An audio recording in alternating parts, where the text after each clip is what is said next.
Chapter 271. Brother and Sister 2. The next day, Luna and some of the flag-bearers left the Garden of Swords to encourage the clans under their control. Jean felt saddened having to bid farewell once again to his older sister, but they both had the chance to express their deep affection as siblings before wishing each other good health and the best of luck. Petro, the first-class butler, appeared before Jean early in the morning. "Sir, I formally greet you once again, 12th flag-bearer. From today onwards, I have been assigned to attend to your needs, young master. I will do my best not to disappoint you." Obviously, Luna had sent him to Jean. The other flag-bearers and their butlers would try to exclude him, so Luna wanted to make sure Jean wouldn't have difficulty finding information within the clan. "I rely on you, Petro. From now on, address me as young master. There's no need for formalities." "Yes, young master." "Oh, look at that. So, this guy is your designated butler." "Huh." Poof. Murakin transformed into his human form. Petro bowed his head. Murakin inspected Petro from head to toe several times. "Lord Murakin, is there something you want to ask me? From today onwards, your name will be Mono." "Pardon, sir?" Petro wore a monocle. "So listen here, Mono. Not only do you have to listen to the kid, but you also have to fulfill my wishes. Understand?" "Of course, Lord Murakin." Petro could hardly believe that the black cat he saw during Jin's cadet days turned out to be this man. "Well, very well. Bring your ear here." Petro approached cautiously and lent his ear. Murakin whispered something to him. Petro didn't believe what he heard for a second, but soon nodded his head. "Do you understand?" "Yes, of course." "What did you tell him?" "That's none of your concern, brat." "Petro, inform me if this dark dragon makes any strange demands." "As you wish, young master." Regarding the matter at hand, Lord Murakin instructed me to obtain the complete collection of Eki portraits from the top experts of Mila's Artists Guild. "Mono!" Murakin shouted loudly, causing Gilly to let out a soft chuckle. Jean shook his head at that lost cause of a dragon but didn't necessarily tell Petro not to fulfill the order. After all, it was a small and precious pastime for his guardian dragon. Of course, Murakin glared at Petro with murderous eyes and clenched his teeth tightly. "Petro, investigate how those comrades who were in my faction during my cadet days are faring and report back to me," Jean said. "Oh, I've been monitoring the younger faction even before you returned, young master. Out of the 10 cadets, 1 has already become a guardian knight, and 2 are undergoing the final trials to become guardian knights. The other 7 are training as advanced cadets." "Oh? 1 of them has already become a guardian knight, huh? It must be Mesa Milcano." Jean obviously thought that Mesa, the leader of the younger faction, would be the first to become a guardian knight among them. But Petro gave a different response. "No, young master. Mesa Milcano is undergoing her final trials alongside Scott Raimon. It's Velop Schmitz. That guy started standing out from the pack at some point." Velop Schmitz. In Jin's past life, his weak character led to his expulsion from the Garden of Swords. Eventually, he joined the Hiran and became a royal guard of the Vermonts. Velop was used as a tool to commit assassinations and was involved in many atrocities. In the end, he took his own life and left a remorseful letter for the killings he had committed. Velop, and to think it was that guy. Where is he now? Jean felt pleased and proud that Velop had become a guardian knight of the Runcandle clan. Well, he's currently on a mission in the snowy mountain ranges of the southeastern region of the Middle Kingdom. It's an indeterminate duration, and his mission is to eradicate the bandits in the area. Jean frowned and showed his discomfort upon hearing the news. The southern snow crests of the Middle Kingdom barely had any citizens due to the harsh cold in the area, since only a small tribe of less than 100 families lived in its vast territory. There weren't even the most insignificant of thieves, let alone bandits. Being sent there to eradicate bandits meant that Velop was sidelined the moment he became a guardian knight, likely because he belonged to Jin's faction. In fact, Velop hadn't even learned of Jin's return yet due to his own mission. The rest of the younger faction had been present during Jin's return formation day. "I see what's going on.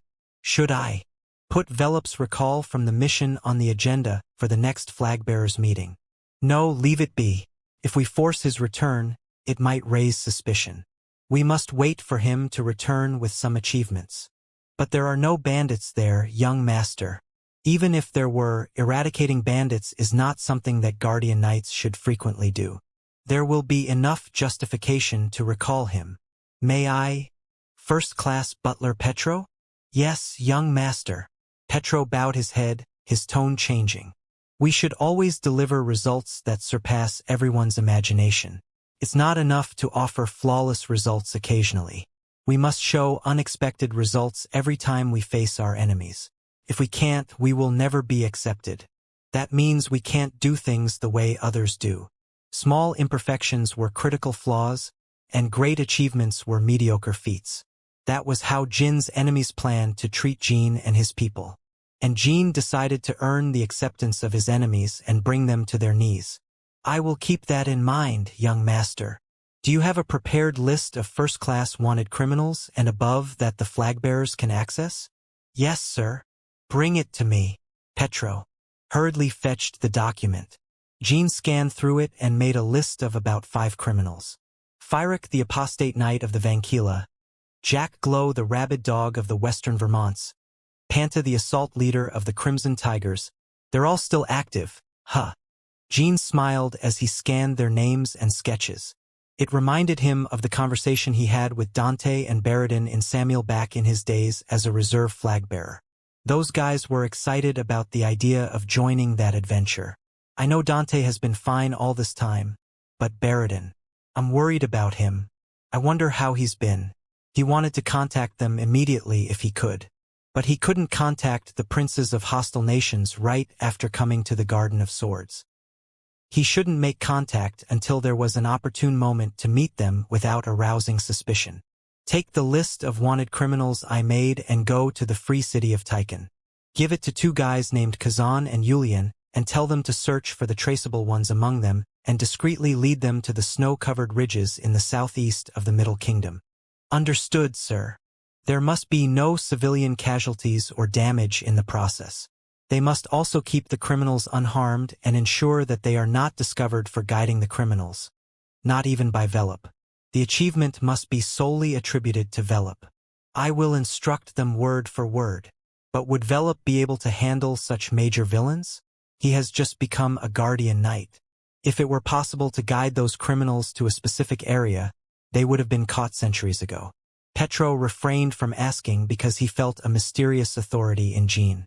He often felt a great power when serving the young Lady Luna, but the power he felt in young Master Jin was very different. There was an indescribable energy in his words, as if they were bound to come true.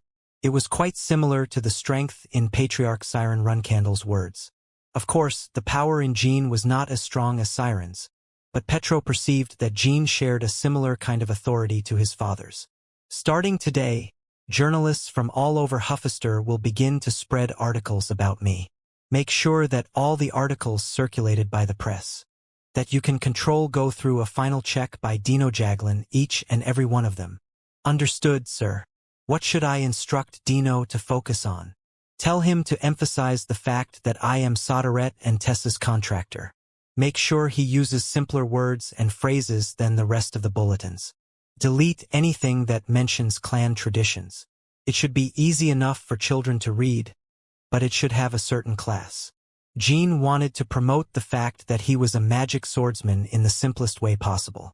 Another thing, different clans and organizations will start sending delegations to congratulate me starting next week. Make a list of all those who show me special favor. The Holy Queen will visit the clan in person, and we must receive her with the utmost courtesy. The Holy Kingdom has been closed to any foreign diplomacy since Lani ascended as their Holy Queen. But now that the kingdom's hero, Jin, had become an official flag-bearer, Lani would undoubtedly pay a visit. It will be the first time the current Holy Queen leaves the Holy Kingdom. It will be a historic moment. The right thing would be to have an honor guard procession composed of high-level guardian knights. But currently, you don't have any high-level guardian knights under your control, young master. Jin gave Petro time to think. If you allow me, young master, to prevent the honor of hosting the saintly queen from falling into the hands of other flag-bearers, perhaps we could gather a welcoming delegation composed of survivors from Colin. There will likely be survivors of biological golem experiments in the procession of the Holy Queen, so it will be a beautiful scene to behold. Jean nodded, satisfied. This was the response he wanted to hear from Petro. Excellent. Please organize it. Petro bowed his head again. And lastly, my sword. Who currently has the Bradamanti? After recovering the Bradamanti from the golden mice, it was directly sent to the armory of the second flag-bearer. Jean expected that, so he wasn't bothered by it. Besides, the process of recovering the Bradamanti was already underway. I wonder how long it will take. Do you mean the process of recovering the Bradamanti, young master? Petro asked carefully. He had no good suggestions on how he could retrieve the sword. No, I meant how long it will take until Mary appears with the Bradamanti in her hands. Petro was about to respond when furious footsteps approached quickly. The origin of the footsteps forcefully opened the door to the room. Jean spotted the unwanted guest, who glared at him with anger in her eyes. It was Mary, his third sister. Jean was about to burst into laughter upon seeing her. Jean, you brat. She seemed to have fought a lot before arriving. Her hair was disheveled, and she had scratches all over her body. She had 2 swords at her waist, her own long sword and the Bradamanti. What can I do for you, dear sister? Brat, this time you won't be able to reject me. Look at this sword. It's the Bradamanti. You surely want to get it back, right? Follow me right now. I'll give it to you if you satisfy me enough, brat. Jean would have danced with joy if he had been alone. Chapter 272. Brother and Sister 3. Take his sword, the Bradamanti. He'll surely fight you then, Dyphus had said. The Bradamanti? Isn't it in Joshua's armory right now? Mary asked. Exactly. I told you to pay attention, didn't I? What did I just say? I said the flag-bearers would be busy because of Father, right? Joshua will be out of the Garden of Swords starting tomorrow. And you'll probably stay here. Oh, so, even if I steal his armory, I won't get into trouble right away. Is that it? Not right away, probably. Although he'll be furious once he returns. That's why they call it an afterthought. You think about it afterward. I'll think about handling my problems later. I have to go get that sword as soon as Joshua leaves. After all, it was worth peeling fruits for you. Deal with your own problems, all right? Don't worry about that. But if Mother tries to kill me for it, then step up, okay? I'm counting on you, dear older brother. See you later then. I'm off. What? Hey, come on. Mary. You idiot. I don't agree with your request. Did you hear me? Mary didn't stop at anything if she could fight the powerful, even if it meant stealing from the armory of the second flag-bearer and successor to the patriarch in broad daylight. As soon as Joshua left the Garden of Swords, Mary headed to the armory located within his independent residence. She subdued all of Joshua's guardian knights who didn't retreat and successfully stole the Bradamanti. In the process, over a dozen of Joshua's guardian knights were injured, and Mary herself suffered multiple cuts on her body. The guardian knights guarding the armory were in shock at this sudden tragedy. But now that Jean had returned, it was inevitable for something like this to happen. Mary had always been in Jin's plans to retrieve the Bradamanti. I didn't think she would bring it back so quickly. Well, Mary is truly something special. But what is that she's carrying on her back? It looks very heavy. Jin's gaze fell on the unidentified large cloth sack she carried on her back. Mary pointed at the Bradamanti hanging from her waist with her thumb. Don't tell me you're going to reject me again. I never said that Phoenix Heart was free. Aren't birthday gifts usually free? Normally, people return the favor. Mary, actually, the reason I didn't want to fight you was that I didn't want to draw too much attention right after arriving. What? Well, it's hard to explain. Veins popped on Mary's neck. You're looking down on me right now, aren't you? Jean, you brat.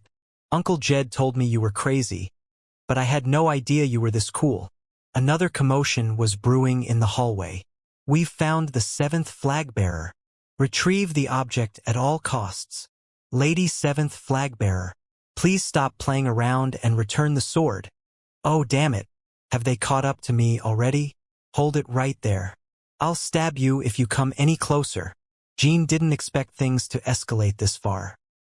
He predicted that Mary would confront him with the Bradamante, but he had no idea she would also bring the pursuit of the Guardian Knights to his room. I guess it's not the time to act innocent. Jean infused mana into his red ruby. Room. Maya. Shuri was summoned out of nowhere.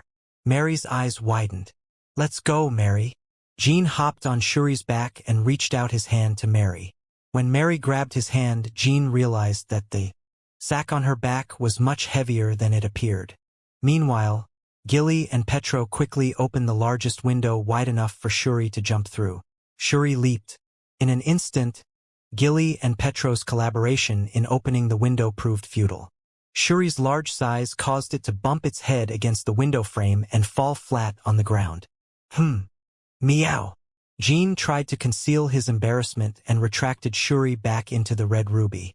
Then he jumped out the window with Mary and summoned Shuri again. Please forget about the awkward scene back there. I'll give you a good beating. I'll tell you where to go. All right. Shuri began running through the Garden of Swords in the direction Mary indicated. Joshua's Guardian Knights managed to suppress the curses they desperately wanted to let out and attempted to follow from behind until they heard a voice. Look at these fools. Can't they see me here? Turns out this room belongs to me too, Muraken. If you ever step into this room, know that you'll be killed. Muraken prevented the Guardian Knights from entering the room. Joshua's Guardian Knights were completely lost. The chain of command in the clan they were taught never included a dragon. Does the Dark Dragon outrank the 12th Flagbearer? But this Dark Dragon is the Guardian Dragon of the 12th Flagbearer, right? Wait, are we supposed to listen to this Dark Dragon in the first place? We should be immediately pursuing the 7th and 12th Flagbearers. Muraken's face grew fiercer as the Guardian Knights racked their brains. Damn! Look at these useless fools. Even Timar, that boy, never dared to cross my territory. I know times have changed, but should I be treated like this even in the Runcandle clan? We will take a detour, Lord Muraken. A Guardian Knight spoke, but Muraken was already upset. No, that won't do. My ego has suffered considerable damage, and I can't let you go like this. Fools, you haven't shown me any respect as soon as you laid eyes on me. We will retreat for now. Squad, take a detour and pursue. At that very moment, dark energy gathered in Muraken's eyes. Black scales formed on his arms and face, and wings grew from his back simultaneously. He transformed parts of his body to reveal the strength of a dragon. The Guardian Knights froze immediately like statues before they could turn around. If this had been 1,000 years ago, common Guardian Knights would barely be able to look Muraken in the eyes. All members of the Runcandle clan showed utmost respect for Muraken in Timar's days. Don't you know how to bend your knees? The Guardian Knights immediately bent their knees upon hearing Muraken's words. Gilly and Petro were startled by the sight, but they managed to keep their composure. Muraken exuded immense and extraordinary strength, but the Guardian Knights didn't yield out of fear. They realized how disrespectful they had been to the revered guardian of the clan until recently. The servants of the Runcandles have offended the guardian of the clan, the great dark dragon. We will accept any punishment you decree upon us. Muraken looked at them for some time and responded. Very well. Someone will have to take responsibility for this offense. Bring me Rosa Runcandle. The Guardian Knights could solemnly swear that this was the most humiliating and disastrous day they had experienced since becoming Knights of Joshua. Jean and Mary arrived at a plain on the outskirts of Kalen. This vast, empty land was assigned to Mary's direct control. The moment she became a flag-bearer, the land had one purpose: battles. Whenever Mary found a worthy opponent, she would drag them here and fight until she was satisfied. Jean was the first worthy enemy of this year. It was also Jin's first time coming to this place. Whoosh, whoosh. Mary stretched, brandishing her sword while Jean inspected the dried bloodstains and sword marks covering the area. I heard that 100 powerful figures lost their lives here. There were also numerous deep sword gashes, indicating the number of great battles fought here. Mary loosened Bradamante from her waist. Then she threw it as far as she could, across the plain. I would stake it in the ground somewhere, but it would be dragged into the battle and thrown away anyway. Finally, I can fight against you. Now, I can feel comfortable fighting against you in this place. Jean had provoked her 2 days in a row, from the moment they had a chance to speak in the Garden of Swords. The motive behind the provocations was the same as always. It was to gain an advantage in defeating her. She's in the late stages of the 8 stars or the early stages of the 9 stars. She's not intimidated. Jean wasn't the only one who had grown stronger in the past 4 years of his reserve flag-bearer stage. All the flag-bearers had made tremendous progress, including Mary. In fact, Mary even knew the finishing moves. She's not going to use the finishing moves, is she? What a pity.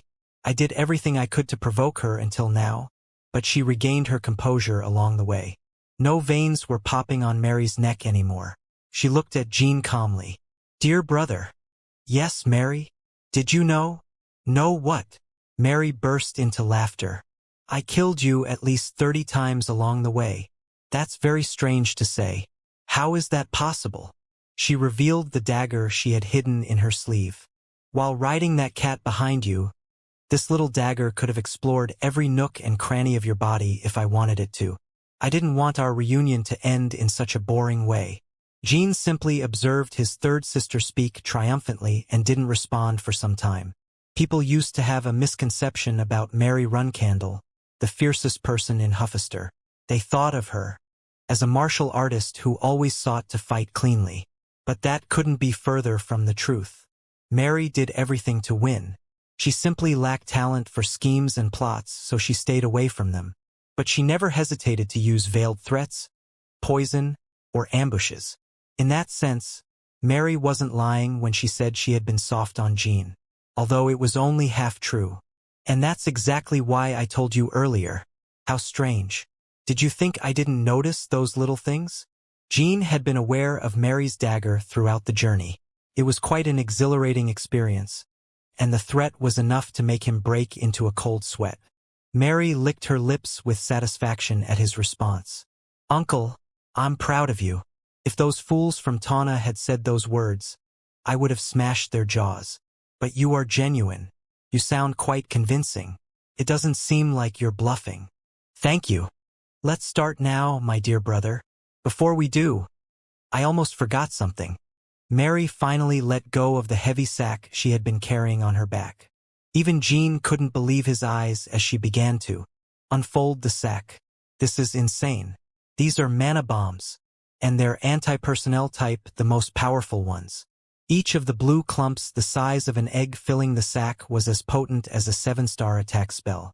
Mary scattered the bombs across the terrain without hesitation. They immediately rolled and filled the area between the siblings. They had safety locks that prevented them from detonating with a slight impact. But with the shockwaves their battle would cause, those safety locks meant nothing. I've been waiting for this fight for too long. It wouldn't be good to have a boring scenario, right?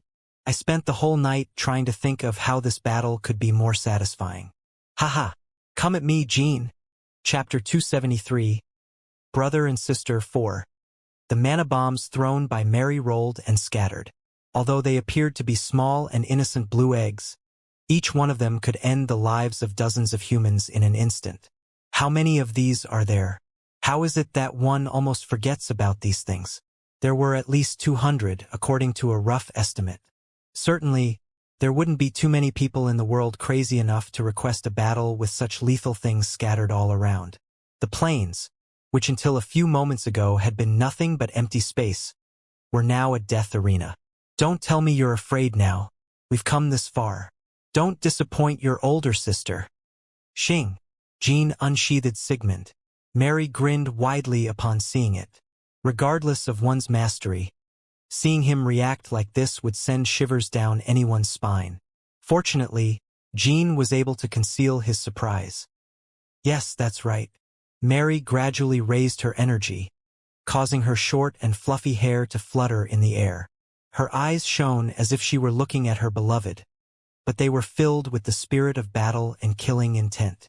Indeed, Mary was not the strongest in the Runcandle clan, but in terms of pure reverence and enjoyment of battle and victory itself, none could rival her. May I take the first step? Of course. Really? Yes, I told you. Thanks for the offer, then. Jean lowered his sword and assumed his stance. Mary was so ecstatic that she felt like she was flying. How long had she been waiting for this moment? Their own father described him as a formidable force. Yes, the energy is extraordinary. Oh, the thrill, the satisfaction, the ecstasy. Jean, let's exchange blows all day until one of us ends up in the healer's care. While Mary suppressed her excitement, Jean slowly prepared his attack. His movement was extremely slow. It was so slow that Jean wouldn't have dared to make this move if Mary hadn't offered him the initiative. Jean and Mary's bodies were extremely strong, though not as unbreakable as Luna's. But even those bodies wouldn't last long after a full-fledged battle on the mana bomb-infested field they were in. It would be better to end this with a single strike. I don't want to meet the healers twice in a row. Jean intended to execute the first maneuver of the Shadow Blade, the Soul Slash.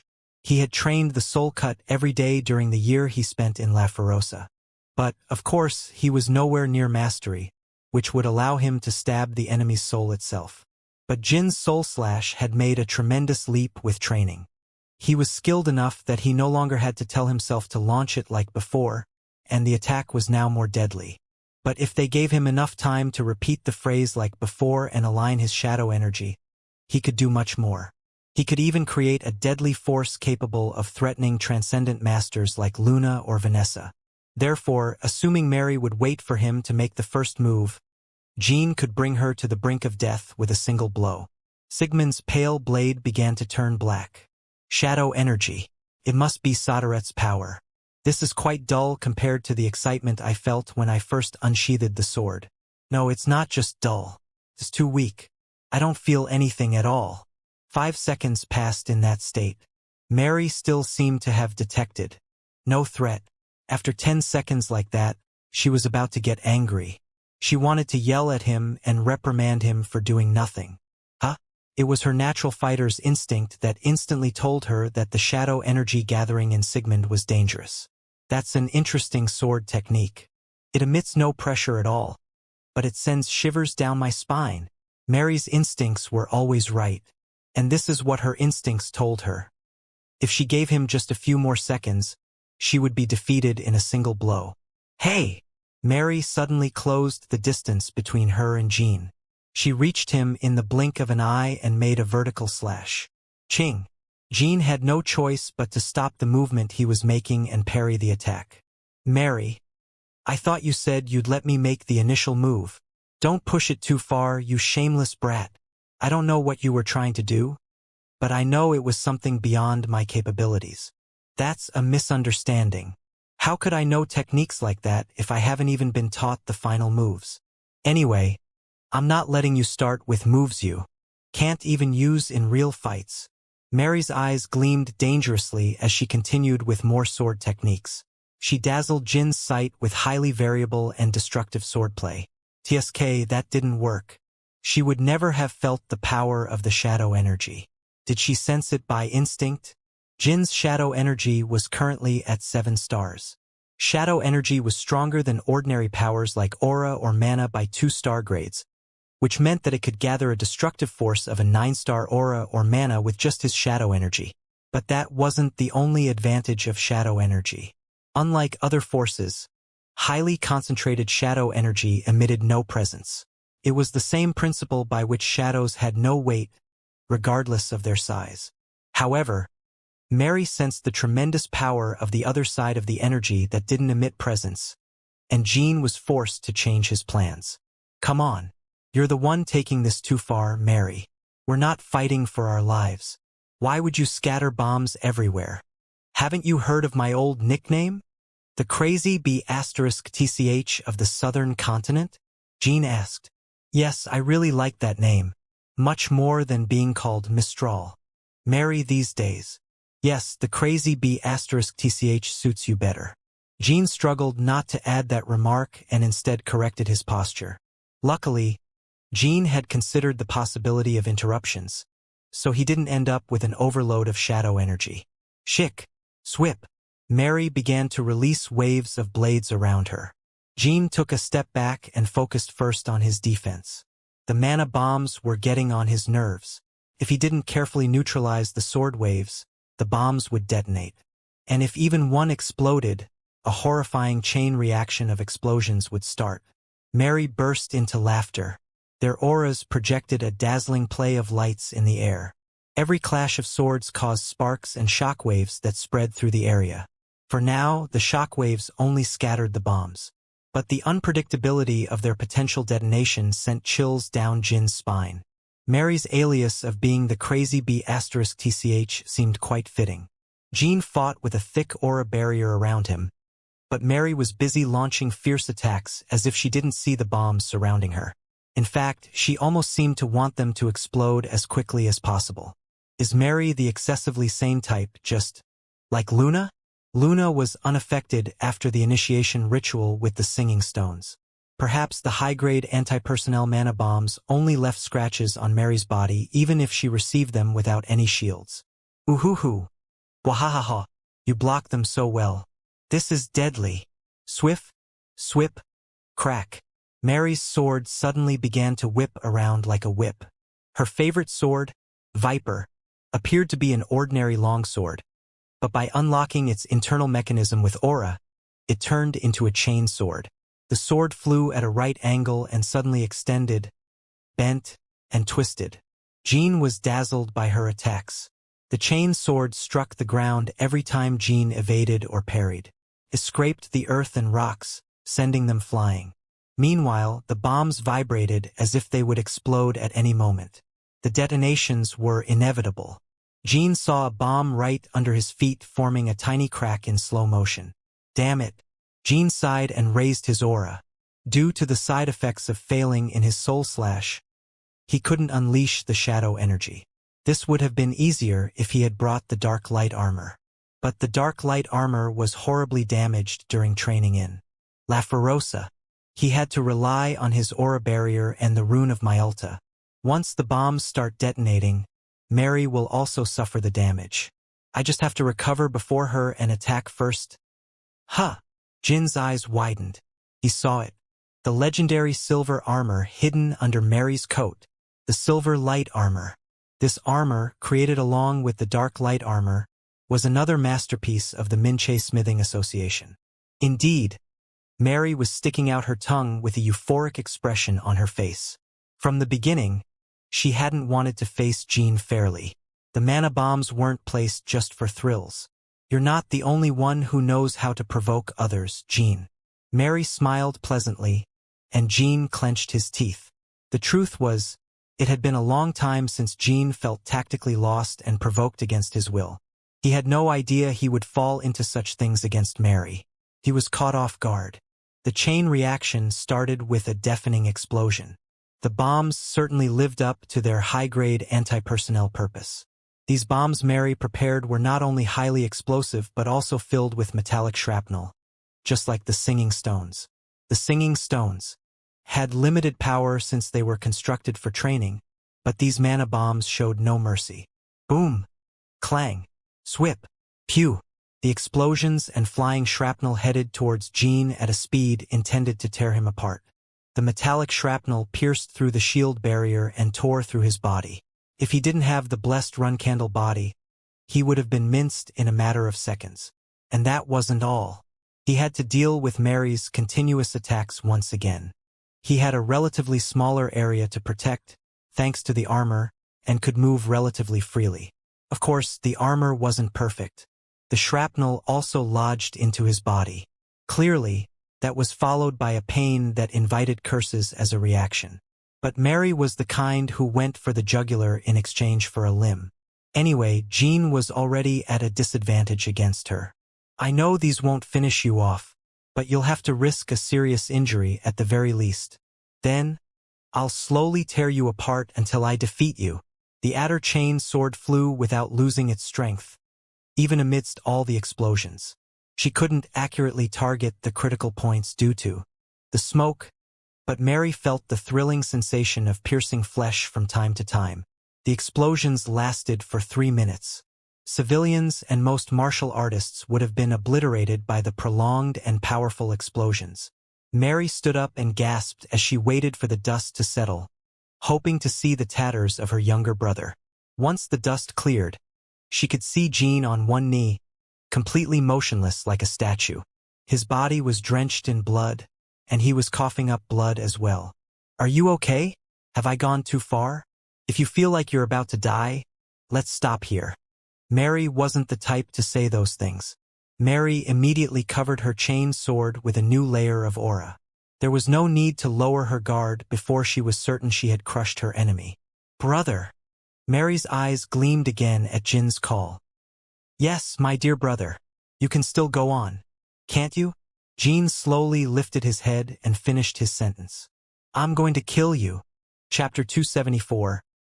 Brother and Sister, 5. Jin felt as if magma was boiling in his head and chest. His blood rushed faster, and his teeth were clenched so tightly that his jaw felt numb.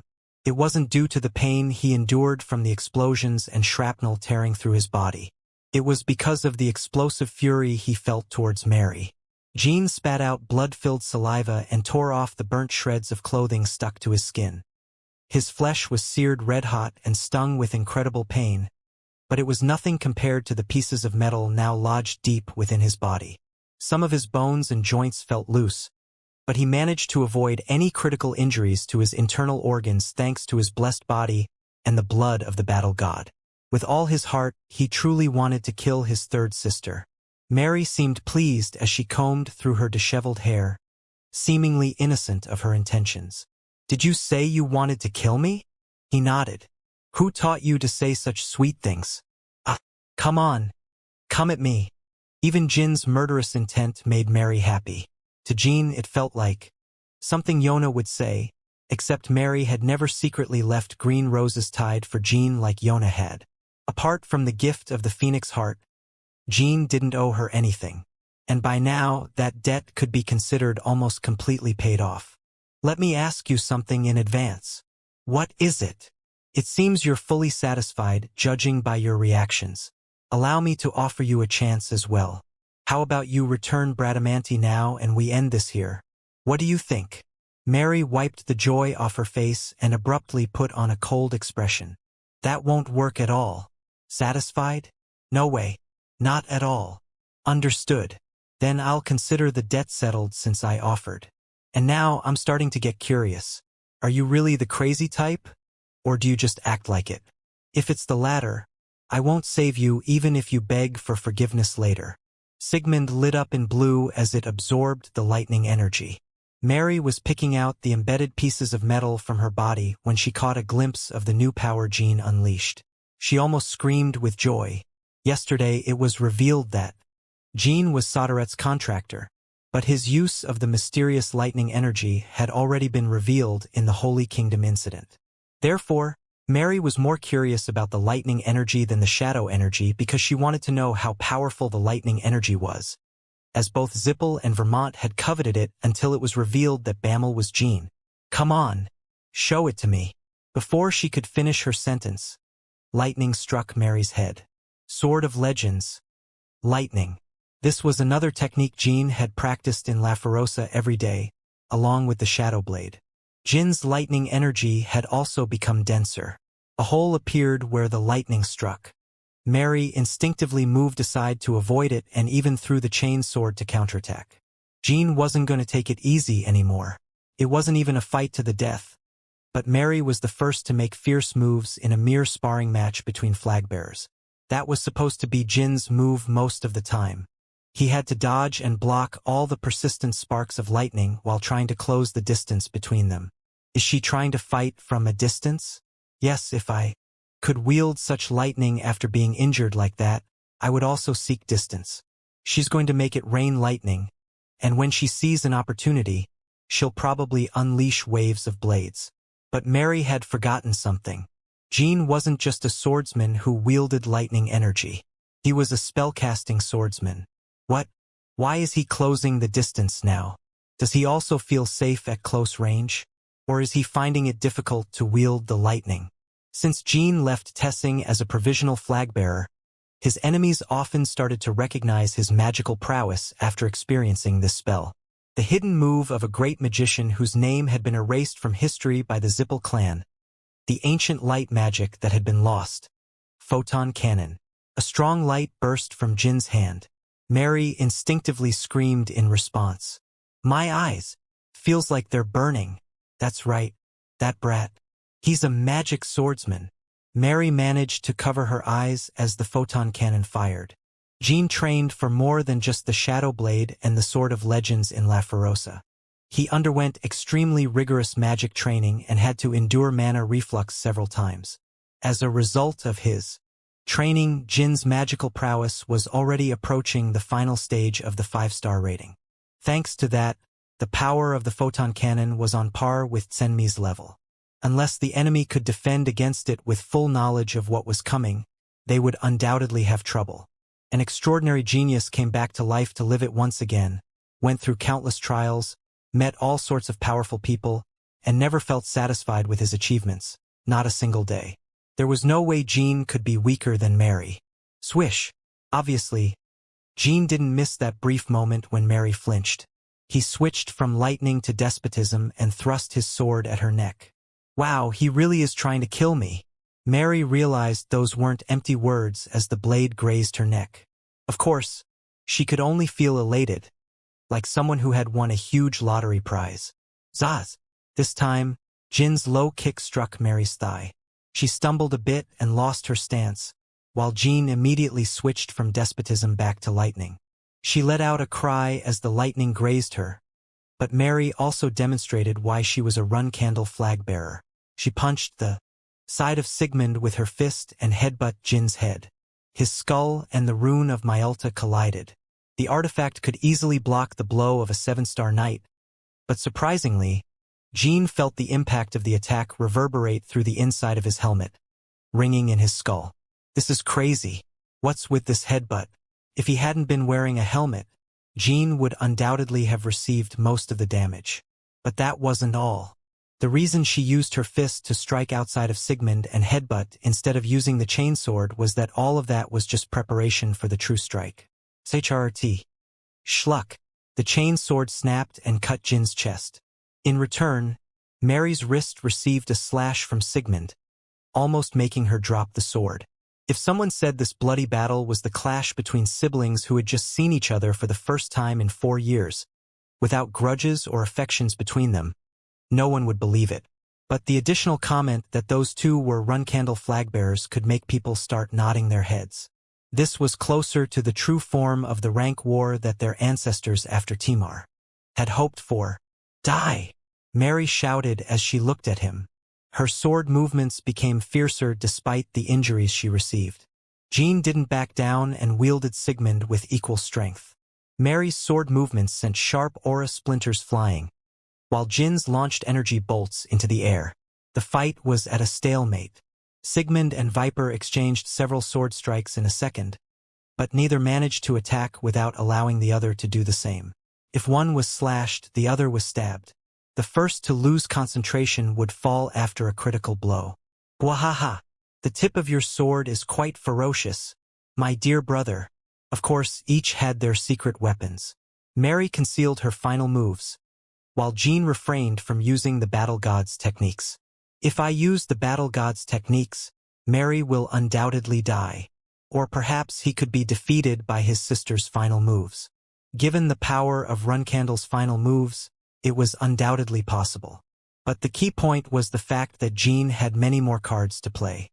The new moves of the Shadow Blade that he had learned from the Battle Kings recently, the master combat technique of the Sword of Legends that he learned from Vaughn himself, and the magic he had yet to unleash. Was he going to resort to them just to be able to truly kill Mary? Absolutely not. Her unbearably rough way of expressing herself did make him extremely furious, to the point where he almost wanted to kill her. But Mary had only approved of Jean in her own way. From the moment Jean returned to the Garden of Swords, All she did was approve of Jean as a powerful figure she could fight with all her might. That's why she racked her brains, not very gifted and rather simple, all night to find a way to easily win their first fight, so she could use it as an excuse to fight him again. That's when she found her answer in those mana bombs. But Mary never despised Jean or hated him. She simply wanted to enjoy the fight as flag-bearers, martial artists, and competitors on equal footing. Of course, she didn't share the deep and warm affection that Luna and Yona felt for him. But the same was true for Jean, so it wasn't a big problem. To kill Mary just because I feel bad would be foolish. I have to win her over to my side and prepare for the battle against Mother. While Jean thought along those lines, this is what Mary was thinking. I would love to use the final moves to settle this fight, but it would be crazy to end such pleasures all at once. It would be a waste. The two briefly halted their swords. Hey, little brother. Affection for her younger brother began to bloom in Mary, although it hadn't happened yet in Jean. That's why she started calling him little brother instead of just brother or Jean. What? I'll give you Bradamanti. But in return, promise me something. More promises? I thought you already said you would return it to me if you were satisfied. Yes, and as you said, I am already satisfied. But the thing is, I want this satisfaction to continue for a long time. So let's modify the conditions a bit. It won't harm you, so listen to me. Then say it. Now that I've felt your sword, I feel that one of us will die if we really want to settle the score between us. But we don't really have a reason to kill each other just to settle the score. We may not have a reason, but it's certainly justifiable since it's part of the rank war. Yes, it's justifiable, but neither of us holds any grudges. So why don't you keep Bradamanti? But in exchange, we fight each other every day until one of us can perfectly subdue the other? That would settle the score, wouldn't it? When has our clan called such lukewarm things a fight? If we're going to fight, it's only fair that one of us dies. Besides, remind me, who shouted die first? And who scattered the bombs? I understand what you mean. I only did it because I like you, but I understand why you misinterpreted it. I only shouted die because I was excited earlier. How can I explain this in a way that you'll accept? Why are you asking me that? Because I'm desperate. I mean it. I don't want this to end. Not with just a simple fight. Little brother, don't you enjoy fighting with your older sister? He didn't exactly hate fighting with her, especially in the sense that he had to overpower the other or give them what they wanted to win them over to his side. But fighting like that every day was problematic. Well, let's do it that way then. Tell me, let's go. First, we can't fight like this every day. You can only fight with me when I want to. What else? Let's make knockout the condition for victory. The first one to be unconscious is the loser, and the loser must fulfill an order from the winner, no matter what it is. Of course, we'll sign contracts so that no one breaks the rule. I like that, although contracts sound quite cumbersome. And I assume you stole Bradamanti instead of going through the proper procedures, right? Promise me that I won't have to bear any responsibility for your actions after I recover my sword. I was going to do it even if you hadn't brought it up. But in return, fight with me at least once a week. Once a year. That's very shameless of you to ask. No, once a month. 5 months. 2 months. 3 months. Why don't we settle it here? Fine. Surprisingly, Mary calmly accepted the offer. In reality, Mary also understood very well that her body wouldn't hold up if they fought like that every day. She knew they would need at least a month of rest if they wanted to fight in the best conditions. In addition to that, they also had flag-bearer duties that made it more difficult to be in top shape all the time. Taking everything into account, once every 3 months was fair.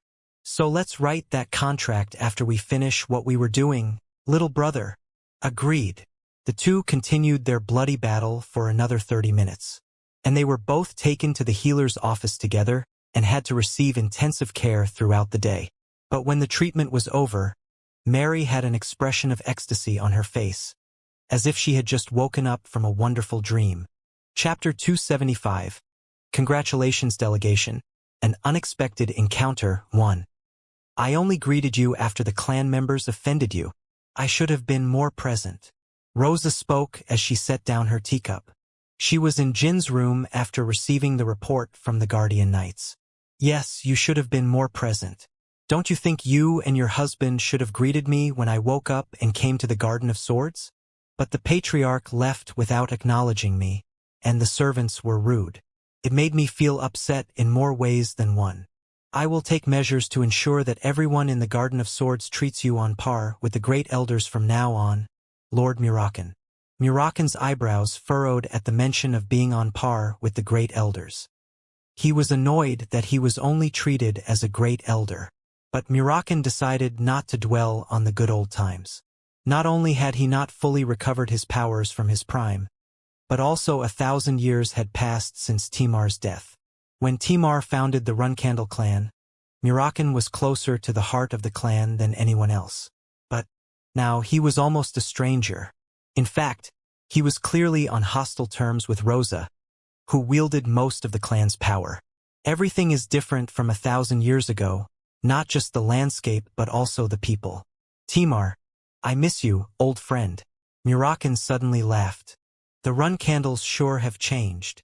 It is natural for one to progress with the flow of time. Progress, you say? If the Runcandles achieved such progress, the Zipples would no longer exist on Earth. After losing magic, the clan has only lost its power over the course of 1,000 years. I am but a mortal and can only catch a glimpse of the power of the ancient Runcandles through records. I cannot dare to boast for myself how powerful the Runcandles of old were, so I can only adhere to the traditions and laws of the clan. And are you not aware that those same traditions and laws stemmed from the humiliating pact we have made with the Zipples? Yes, I am aware of that. Then why does the majority of the clan try to exclude the one being who can shatter the pact? Namely your youngest son? Rosa stared into Murakan's eyes for a long while. The elders seem hesitant to pass down the final techniques to Jin, and I have been told that you have assigned him an impossible mission from the start. I hope you have an explanation that I can accept, she said. Lord Murakan, first of all, to say that Jin is the only person who can break the pact is not true. If someone had enough power to subdue the Zipples, they could always nullify the pact. There is a curse in the blood of the Runcandles. The curse seals all mana, and no spell or divine power can neutralize it except for Sodaret's power. If Sodaret is so all-powerful, why has he abandoned us for the past 1,000 years? In fact, he had been the guardian of the Zipples. Murakan had nothing to say to that. What made a god a god? One only answered to the definition of a god if they protected the humans who served them or did things that were beyond the powers of humans. In that sense, Sodaret had never been a god to the Runcandles after Timar's death. Isn't that why he made a contract with his youngest son?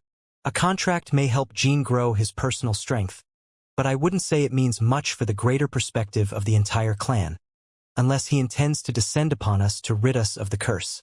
In fact, it's only more likely that we will be pressured by the Zipples for breaking the pact, or that we will cause chaos within the clan by undermining our legitimacy. It's curious that you mention legitimacy before me. Rosa touched her teacup. That is why the elders hesitated to instruct Jin in the final techniques. Additionally, I believe there is a misunderstanding. I have never given Jin an impossible task to accomplish. Continue, Murakan said. Assassinating the Black Knight spy will not solely fall on Jin's shoulders. As it is of utmost priority, another competent flag-bearer will join him. The Patriarch has revealed his intentions, so I do not wish for the harm to fall solely on Jin. I am also aware of Jin's exceptional abilities. For some reason, it seems like you want to utilize those exceptional abilities before discarding him. In any case, Jin is in a position where he has to constantly create surprises and shocks. If he cannot, he will never be accepted in the Runcandle clan, even if he is already a flag-bearer. Does this explain enough? Murakan stared into Rosa's eyes for a while. All right, then let me ask you one last question. Please go ahead. Where is Timar's tomb? I don't know. Can I leave now? Rosa got up before Murakan could respond. I will impose severe punishments on the knights who have slighted you, Lord Murakan. Murakin clicked his tongue after Rosa left the room. She's not up to Siren's level, but she certainly has quite some strength. Then Gilly finally sighed and shook her head. Murakin, I had no idea you would directly summon the lady. I don't think you should do it again. The lady is acting on behalf of the Runcandle Patriarch at this moment. I know, Strawberry Shortcake.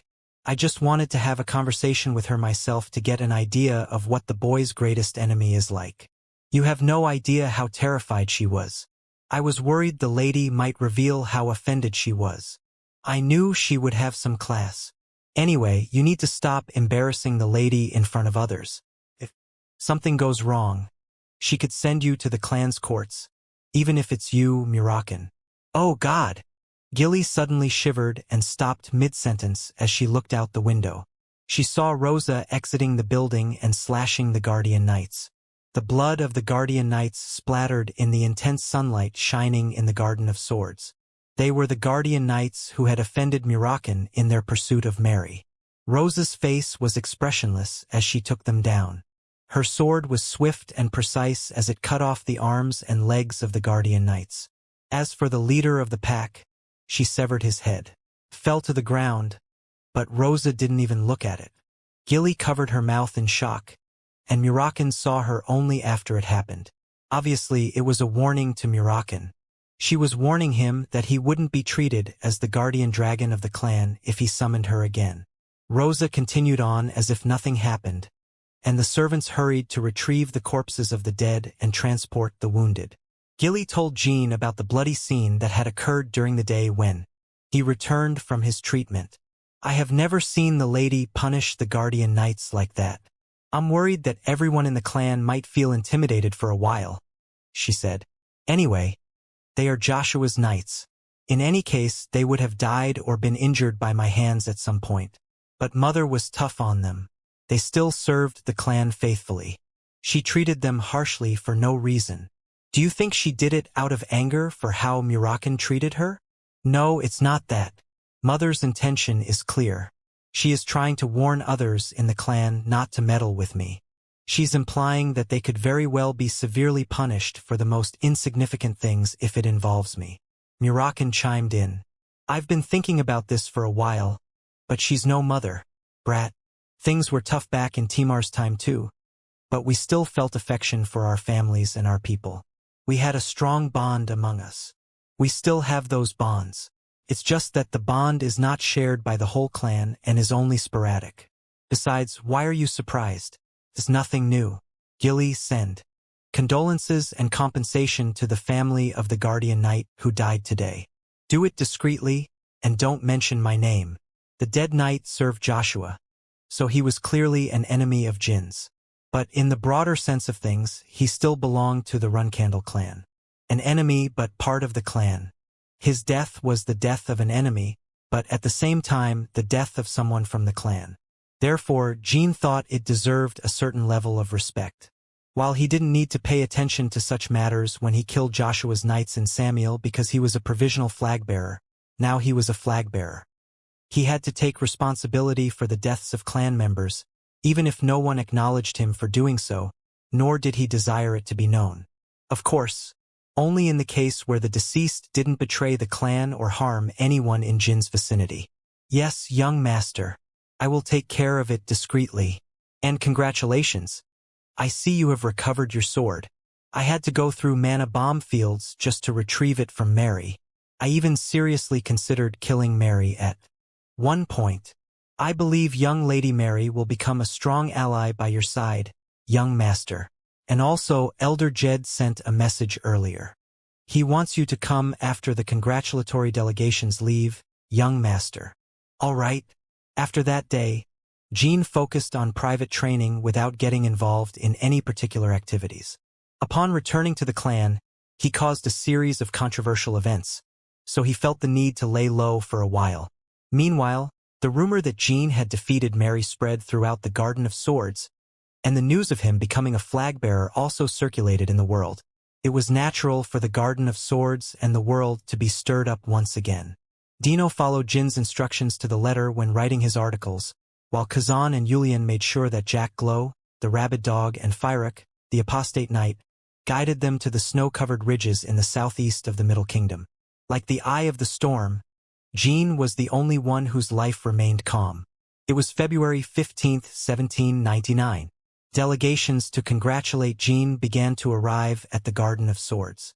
The flag-bearers sent to encourage the clans under his control had not yet returned. Many groups sent delegations, from the martial clans of Huister to all kinds of neutral factions and even the Weymouth, but Jean refused to receive most of his visitors. In fact, he committed the rudeness of sending them back after accepting their gifts. "Young master, are you sure we can continue sending them back?" Jean nodded in response to Petro's question. "I have no urgent need to win favors from those who judge me based on such trivial actions, and those who show generosity despite my rudeness will understand my worth regardless. Above all, I have nothing to give them at this moment. Unnecessarily approaching someone will only accumulate unnecessary debts at this time. Owing a favor when he himself had nothing to offer meant ending up with great interests to repay. I will personally only respond to the delegations from the Delki Kingdom, the McLaurin clan, the Bill clan from the Jen Kingdom, and the Holy Queen. Send the rest back after receiving their gifts." "Understood, sir. I will also make a list of others who show special favor. Oh, and let me know if the Volta clan ever sends a delegation. I will also meet with them." "The Volta clan, sir?"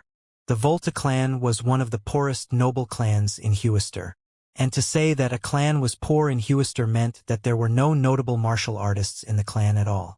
Petro found it difficult to understand why Jean would receive a delegation from such a destitute clan after sending back delegations from powerful and influential clans. "Oh no, I mentioned the Volta clan too randomly." Jean discreetly looked around while Petro tilted his head in confusion. Luckily, Gilly and Murakin were busy talking among themselves and didn't hear what he said. "I'll have to come up with a good excuse to tell them if those two ever ask why I was looking after the Volta clan." Jean cared about the Volta clan because of memories from his past life. But unlike Murakin and Gilly, Petro wasn't a companion. He was Jin's subordinate in the clan, and Jean was a flag-bearer, which meant he didn't have to persuade him in detail or explain the reasons behind an order. I needed Jet to use the memories from my past life in Arkan, and Sir Kashmir's help benefited me afterward. But now I don't have to do that anymore. Jean smiled as he realized it. "Understood, young master. I will inform you immediately when the Volta clan's delegation arrives." Chapter 276. Congratulations Delegation, An Unexpected Encounter, 2. The delegations came from the Delki Kingdom, the Holy Kingdom, the Bill clan, the Volta clan, and the McLaurin clan. Of the 5 delegations that Jean agreed to meet in person, the Delki delegates were the first to arrive. Laika, the third prince of Delki, himself led the delegation. "Lord Jean, no, now I should address you as Sir Jean. It's been a while. I've been waiting for you, Prince Laika. Please address me as you always have. Now you're a flag-bearer. I can't continue addressing you as a lord." Jean recalled the exchange they had when he woke up in Laika's private house after his fight with Kazan. "It seems there's something you want from me. Please go on, Prince Laika. When you become a flag-bearer, please send more Guardian Knights to Delki and return a portion of the Runcandle's stake in Delki's gold mine." Laika had shown Jean 2 significant favors during his days as a provisional flag-bearer. The first occasion was when Laika saved Jean after his first battle against Kazan. Without the prince's help, Jean would undoubtedly have died. On the second occasion, Laika assisted Jean in reaching Kazan before Joshua, allowing Jean to win Kazan to his side. "How are things in Delki lately?" Jean asked after exchanging pleasantries. Laika seemed concerned. "Politically speaking, we're doing well. My brothers get along with each other, and the people show great support for the royal family. But the Zippel extremists are becoming a problem. The highly lethal anti-personnel mana bombs that Mary used against Jean had been confiscated from the Zippel extremists. They traveled the world to carry out the orders of the Zippel clan. In the past, terrorist acts had been independent crimes committed by fanatics who showed excessive reverence for the clan. But now, these extremists were believed to have direct support and funding from the Zippel clan. The tiny terrorist cells that used to cause random crimes suddenly began coordinating the distribution of mana bombs and launched attacks throughout Huffister with an established chain of command. In fact, talented magicians with more than 6 stars were also involved in these acts, which would be impossible without the support of a major faction behind them. But all of this was speculation. Huffister still couldn't establish a direct link between the Zippel clan and the extremists. We have 2 to several dozen civilian victims daily due to their activities. I don't know how they do it. They never betray their command group, no matter how much we torture them. They are proving to be a cause for concern. I'm sorry, Prince Leica. I can't deny my role in aggravating and influencing the Zippel to support the extremists. The rise of the extremists perfectly coincided with the revelation of Jin's identity. Many groups in Huffister were already talking about the losses they were suffering because of Jin Runcandle. It could be an act of revenge for how you brought down their golden castle in your days as a provisional flag-bearer, yes. But Sir Jin, the Zippel would have clashed with us using those extremists at some point anyway, regardless of your involvement. Whether it was when their veil of justice was exposed or when they felt cornered. Leica was right. The war between the Runcandle and the Zippel clans was destined to happen someday, regardless of the timing and manner in which it took place. The rampage of the extremists was just the dawn of the battle. More people, no, an uncountable number of people would die when the war erupted because no war was fought without casualties. It didn't matter if it was Jin or anyone else who initiated it. Unless one had the power to obliterate the Zippel in an instant, they would only reach the same conclusion. However, Jin felt the weight of responsibility on him. I don't know you well, Sir Jin, but I believe that over time you will make Huffister prosper beyond what it is today. I'm flattered, Prince Leica. It's not mere flattery. Those empty-headed nobles may complain about how things have become more cumbersome because of you, but I want you to know that the people don't share their opinions. At least not the people of Delki. They still remember your bravery and the results of your actions during your days as a provisional flag-bearer. Remember that I will always fight against the Zippel by your side. Sir Jin. Leica brought an assortment of jewels and some distinguished weapons. But the best gift he gave Jin were words of genuine support and encouragement. As Leica said, most of the people in Huffister supported Jin. Unveiling the hypocrisy of the Zippel, fighting for those oppressed by the Zippel, and sharing the anger of the victims. It took more than risking one's life to achieve such things. Thank you, Prince Leica. I will fulfill my promises before the year ends. After Leica's departure, Jin was greeted by the delegation from the Bill clan.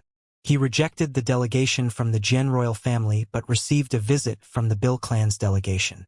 Naturally, the leader of the Bill delegation, Sember Bill, was extremely excited. Sir Jin. Oh, the great 12th flag-bearer of the Runcandle. I knew this day would come someday. Congratulations. Sember. I started my life as a provisional flag-bearer comfortably thanks to you. I'm glad to see you again. Likewise, there was an exchange of pleasantries for some time. How are things in Jian these days? Very peaceful. Not even the Zippel extremists cause terror in the Jian kingdom. It must be because of the Kinzalo. The Jian kingdom was close to the land of the half-men, so the extremists avoided causing trouble in the area. You're right, Sir Jin. After the Kinzalo revealed themselves in the incident at the Holy Kingdom, the crime rate in the Jian kingdom actually decreased. Not only do people think it's safe, but there are also traders moving to the kingdom to do business with the Kinzalo. The notion that the Kinzalo were a third-rate terrorist group was completely eliminated from the world's politics. They were now considered the fourth power faction after the Zippel, Runcandle, and Vermont. I see that the Zippel still avoid conflicts with the Kinzalo. The Zippel must be behind the extremists since the Jian kingdom is free from terrorist acts. They must have decided that things could get complicated if any of the half-men got involved in their activities.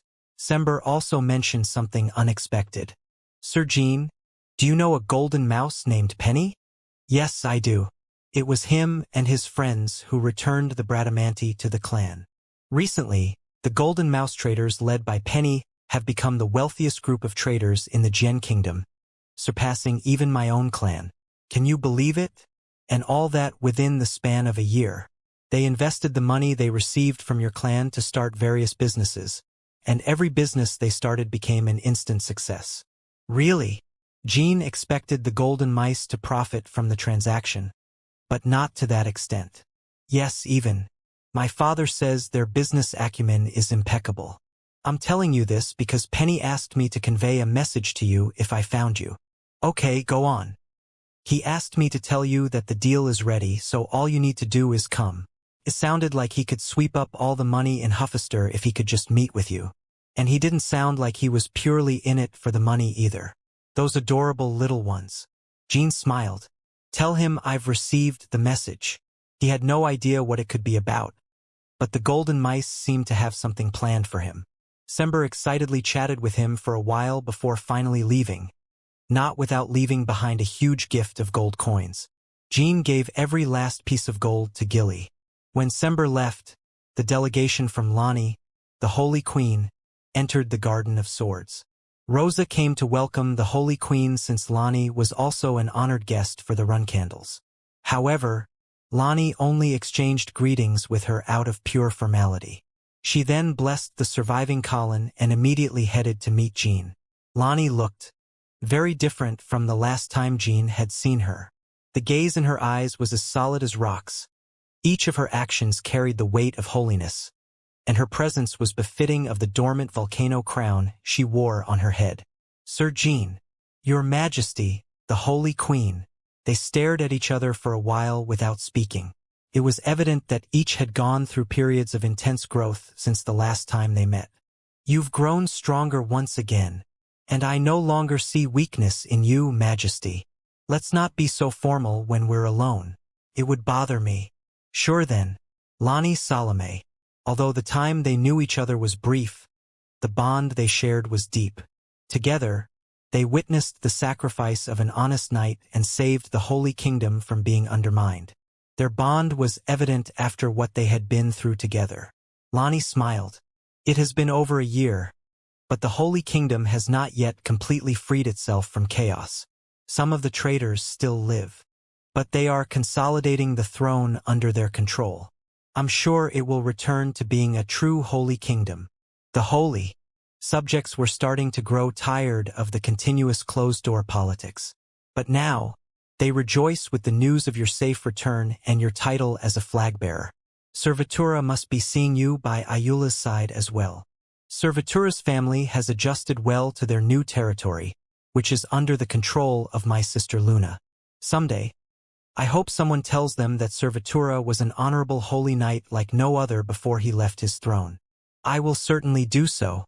Sir Jean, don't you want to know what gifts I bring? Tell me. Santos, starting today, we will open our doors to Huffister and send our Santos to your land for the civilian victims suffering from the Zippel extremists. Lani was thoughtful enough to understand Jin's burden and alleviate some of his concerns. You told me that the kingdom is still in chaos. Can you really spare them? We can undoubtedly afford to send around 500 Santos on missions. But in return, please support the finances of the Holy Kingdom. The Holy Kingdom suffered from a lack of funds, although it wasn't as severe as Jean initially expected. The Zippel knew what the kingdom needed when they offered the gold. Of course, the Holy Kingdom's unique assets attracted many factions willing to provide financial support after the incident. But Lani rejected all support and waited for Jin's return. Receiving financial support means the Holy Kingdom is officially forming an alliance with the faction. And as I mentioned before, I would like to form an alliance with Sir Jean Runcandle.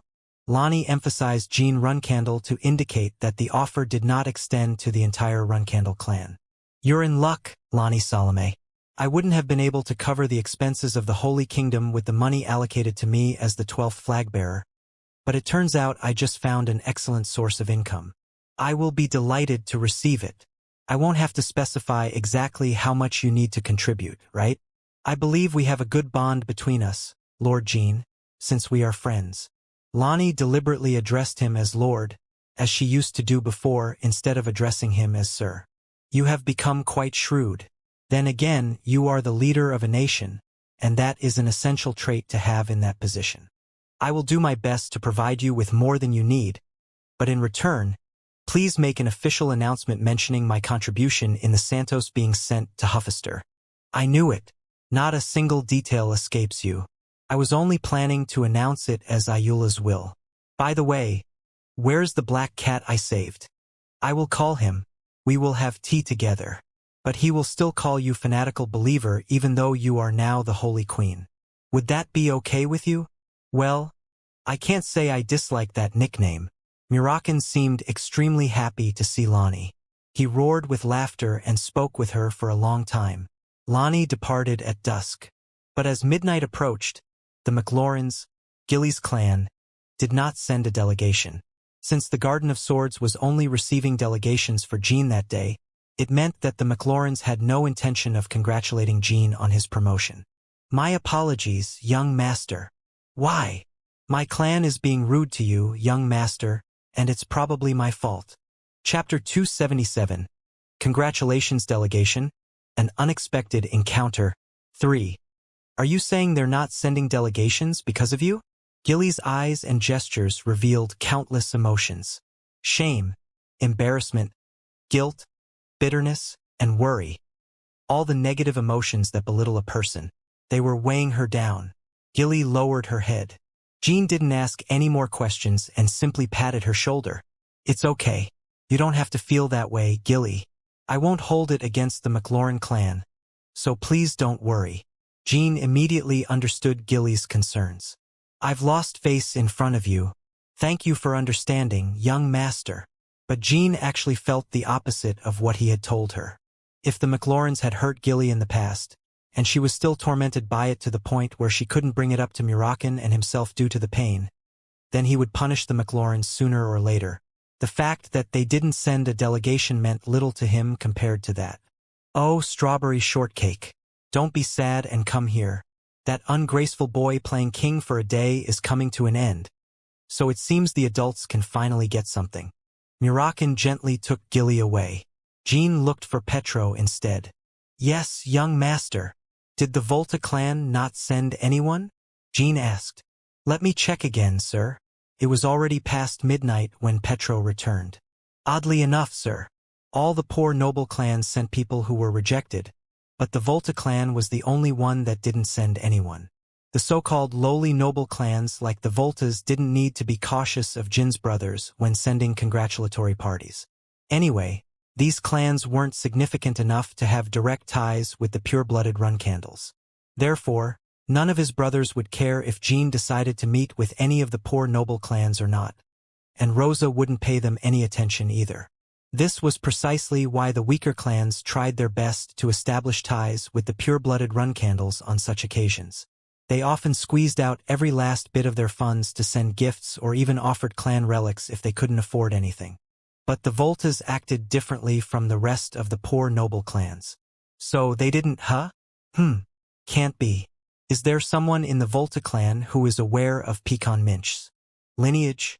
In this time period, Pecan Minche was the undisputed and unparalleled blacksmith in the history of the continent.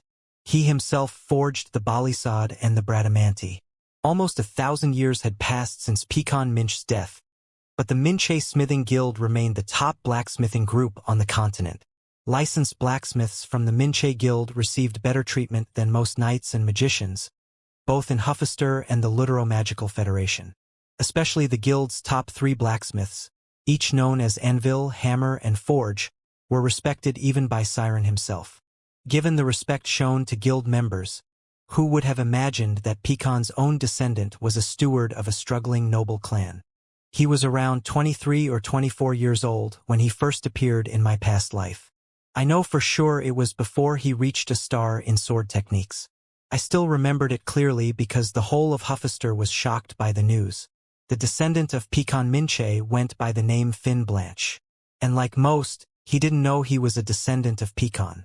Just like his parents, their parents, and their grandparents didn't know either. Pecan's descendants had lost their Minche surname and identity at some point and lived their lives as commoners. Their surname changed multiple times according to the laws and marriage customs of their time. Then, suddenly, the god of blacksmiths appeared in Finn Blanche, the steward of the Volta clan. Finn had already made a contract with the god of blacksmiths, but he only realized it for the first time when Jean was around 24 years old. Maybe the information from my past life was wrong. Perhaps the world only became aware of Finn Blanche's existence at that time. But the clan might have known about Finn much earlier, especially since Joshua has that seer. Jean summarized his thoughts and nodded. Unlike now, Jean was not a flag-bearer back then and was even looked down upon by the servants. Therefore, he had no way of understanding what was going on within the clan. Back then, his life was just a series of days spent futilely training alone in a corner, only to hastily return to his room and hide from others. On the other hand, Joshua's life back then wasn't much different from now.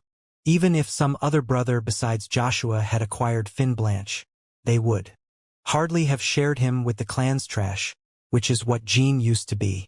Indeed, Jean could never find out which faction Finn Blanche joined after it was revealed that he was the contractor of the god of blacksmiths.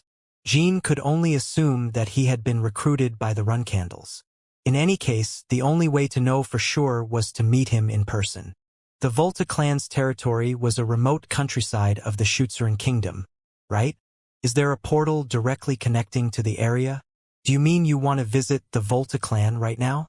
Petro never asked that question. There isn't one, young master. But I will send an order to the flag-bearer to open the portal to the nearest city in Schutzeren immediately, sir. Just after Jean arrived at the southern portal of the Schutzeren kingdom, he immediately rode Shuri towards the Volta mansion. Being seen with Shuri was no longer much of a problem, but he stuck to mountainous paths to avoid attracting too much attention. Who's there? The small Volta clan mansion was terribly run down and looked like it could collapse at any moment. The doors were guarded by two scrawny boys who weren't worthy of being called guards. Jean didn't know if they were malnourished because they weren't paid on time or if they were thin despite being paid on time. I am Jean Runcandle, the 12th flag-bearer of the Runcandle clan. I have come to meet the patriarch of the Volta clan. Show me the way. Oh, yes, sir. Patriarch, sir. The flag-bearer of the Rue Runcandles is here. The two quickly stood up and shouted for their patriarch. When the patriarch appeared after a while, even the patriarch himself was quite disheveled, though not as much as the boys. Jean almost ironically laughed. The mansion's door broke and fell off as he exited. In his haste, he opened it a bit faster than usual, causing it to come off its hinges. At that moment, Jean had to discard every single reason why the Volta clan wasn't sending envoys. The portals didn't matter. They were so poor they could barely afford a horse. There was no way they could afford to send envoys. The Volta clan simply didn't have money. Fallen clan or not, Jean found it unbelievable that such noble clans existed in Huffister. How can we assist the 12th flag-bearer of the Runcandle clan? What has brought your lordship to such a humble place? I have come to ask a question. But how did things come to this state? It was impolite to ask someone he had just met, but the question needed to be asked. Oh, we had a recent famine in the area, and with bandits and demonic creatures causing trouble as well. I have nothing to defend myself, sir. Why didn't you seek support from the Schutzeren kingdom? The Schutzeren royals have abandoned these lands long ago. As you can see, there is no value in these lands, sir. Jean had to accept it as soon as he heard it. Just as the Volta patriarch mentioned, the lands seemed completely devoid of value. But still, the winter harvest is coming, so we should be self-sufficient for it. No, what am I saying? I apologize, Sir Jean Runcandle. We couldn't afford to send envoys, and we couldn't visit you. The Volta patriarch was about to kneel when Jean held him by the shoulders. In fact, Jean wanted to give him a hug and hand him a wad of bills because now he was sure that no one in the Garden of Swords had dug into the Volta clan. If anyone had found out about Finn Blanche's existence, they wouldn't be in this state right now. Therefore, the Volta clan's patriarch had fulfilled his part, at least in Jin's eyes. I haven't come to scold you. I've come to see Finn Blanche. I've been told that he serves the Volta clan as a steward. The Volta patriarch's eyes widened in surprise. Finn? Why are you looking for that guy, sir? Do you need to know? The Volta patriarch and his guards quickly shook their heads at Jin's cold response. No, Sir Jean. But it's just that Finn, our steward. The patriarch's eyes immediately turned red. He was captured by bandits 3 days ago. He was sweeping the snow on that street over there and, well, if they had caught me instead. I'm old and useless. The patriarch's loud sobs were pitiful, but Jean didn't have time to console him. I will bring him back immediately. You should pray for Finn Blanche's safety. He would probably be safe, unless the history-altering caused by Jin's rebirth had also spread to this impossibly remote village. What, sir? The direction. They went north. The bandits headed north, sir. Let's go, Shuri. Maya. Shuri kicked up a cloud of snow as the cat sped away. The members of the Volta clan stood frozen in place, blinking as they watched Jean and Shuri disappear. Jean ran 3 hours to the north and arrived at the bandits' hideout. What is this? Who are you? Jean entered the natural cave, pushing aside the clumsy curtain they had placed at the entrance. The bandits who had been drinking suddenly stood up and shouted. They were so insignificant that Jean had never come across such weaklings, even in his days as a provisional flag-bearer. The whole world wasn't as populated and filled with talent as the big cities. Naturally, Jean had grown up in the group of beasts and transcendental figures, but that didn't mean there weren't people in other parts of the world who still fought against wretched bandits like them. Finn Blanche, raise your hand. We ask who you are. You look like a noble from the capital. Why don't you continue on your way? Don't get yourself in trouble now. Jean could see a weak teenager raising his hand. In the background, it was Finn Blanche. Jean found his target, but there was no need to draw his sword or start throwing punches. When Jean revealed a tiny amount of the energies he wielded, the bandits instinctively fell to the ground and started trembling. When Jean increased his energies even more, they all passed out. Finn looked around with frightened eyes and slowly walked towards Jean. And with each step he took, Jean felt something. He felt the mysterious resonance he had experienced on the Bluebird Islands. The phenomenon was similar to how Sigmund had resonated with Graham's tomb. Except it wasn't Sigmund resonating now. It was his recently retrieved favorite sword. It was the Bradamanti. The sword was resonating with the god of blacksmiths, who was contracted with Finn. It seems today is a lucky day for both you and me. Jean greeted Finn as he offered a handshake. But when Finn took Jin's hand, he heard a voice inside his head for the first time in his life. Bradamanti. Finn, steal the sword that he holds. Right now. Chapter 278. Congratulations, delegation. An unexpected encounter. 4. Wow. Finn startled. He looked around. But no matter how hard he looked, the origin of the mysteriously booming voice had to be inside his head. What are you doing, Finn Blanche? Take it off immediately. The demanding voice came from the god of blacksmiths. In Jin's previous life, Finn communicated with the god of blacksmiths for the first time after about 5 years. Jin's visit was changing the history around him. Indeed, Finn Blanche was not the only one who could hear his voice. Grab the Bradamanti? Wait a moment. Why am I also hearing the voice of the god of blacksmiths?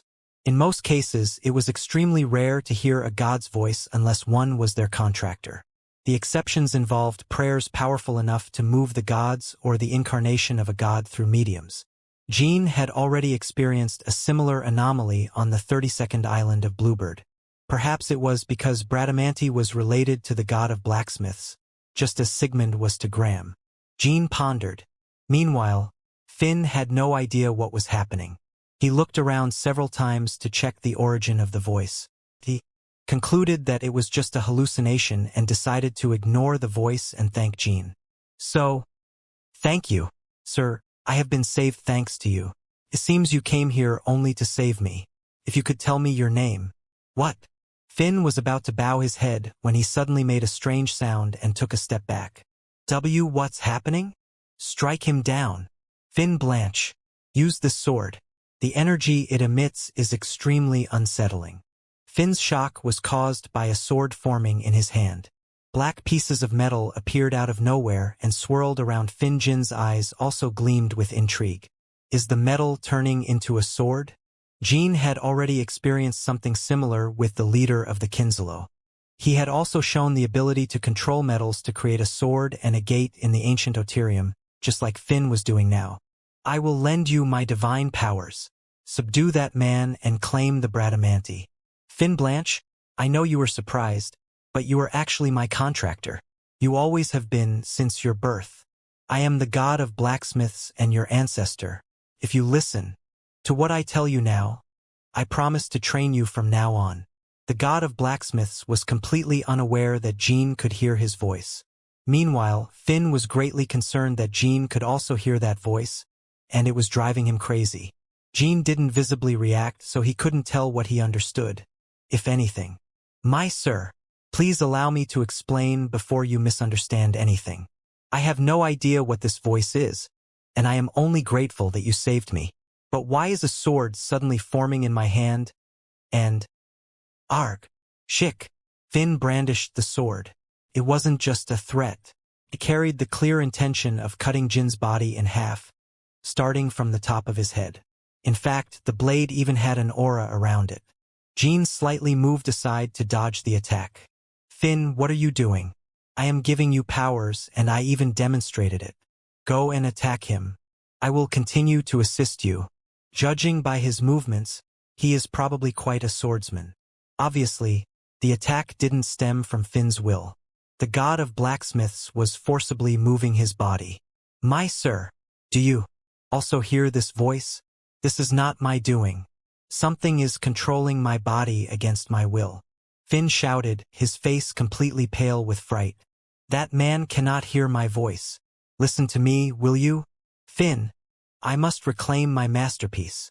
Get out of my body, evil spirit. Jean felt as if he were watching a little absurd monologue. Ridiculousness aside, there were many intriguing details in what the god of blacksmiths had just said. The god of blacksmiths said that Bradamanti was his masterpiece and claimed to be Finn's ancestor, as if he were none other than Pekan Minche. Furthermore, he could also conjure metals like the leader of Kinselo.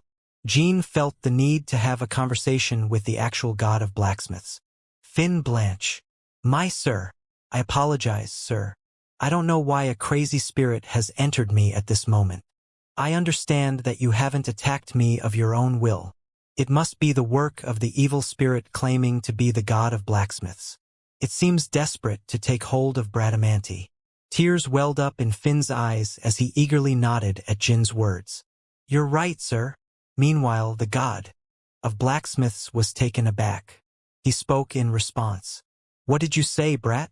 Do you mean to say you can hear me? This god insulted people and even wielded swords against a stranger who had just saved his own contractor. At this point, Jean didn't really feel the need to show him respect, whether he was a god or not. I can hear you loud and clear, evil spirit.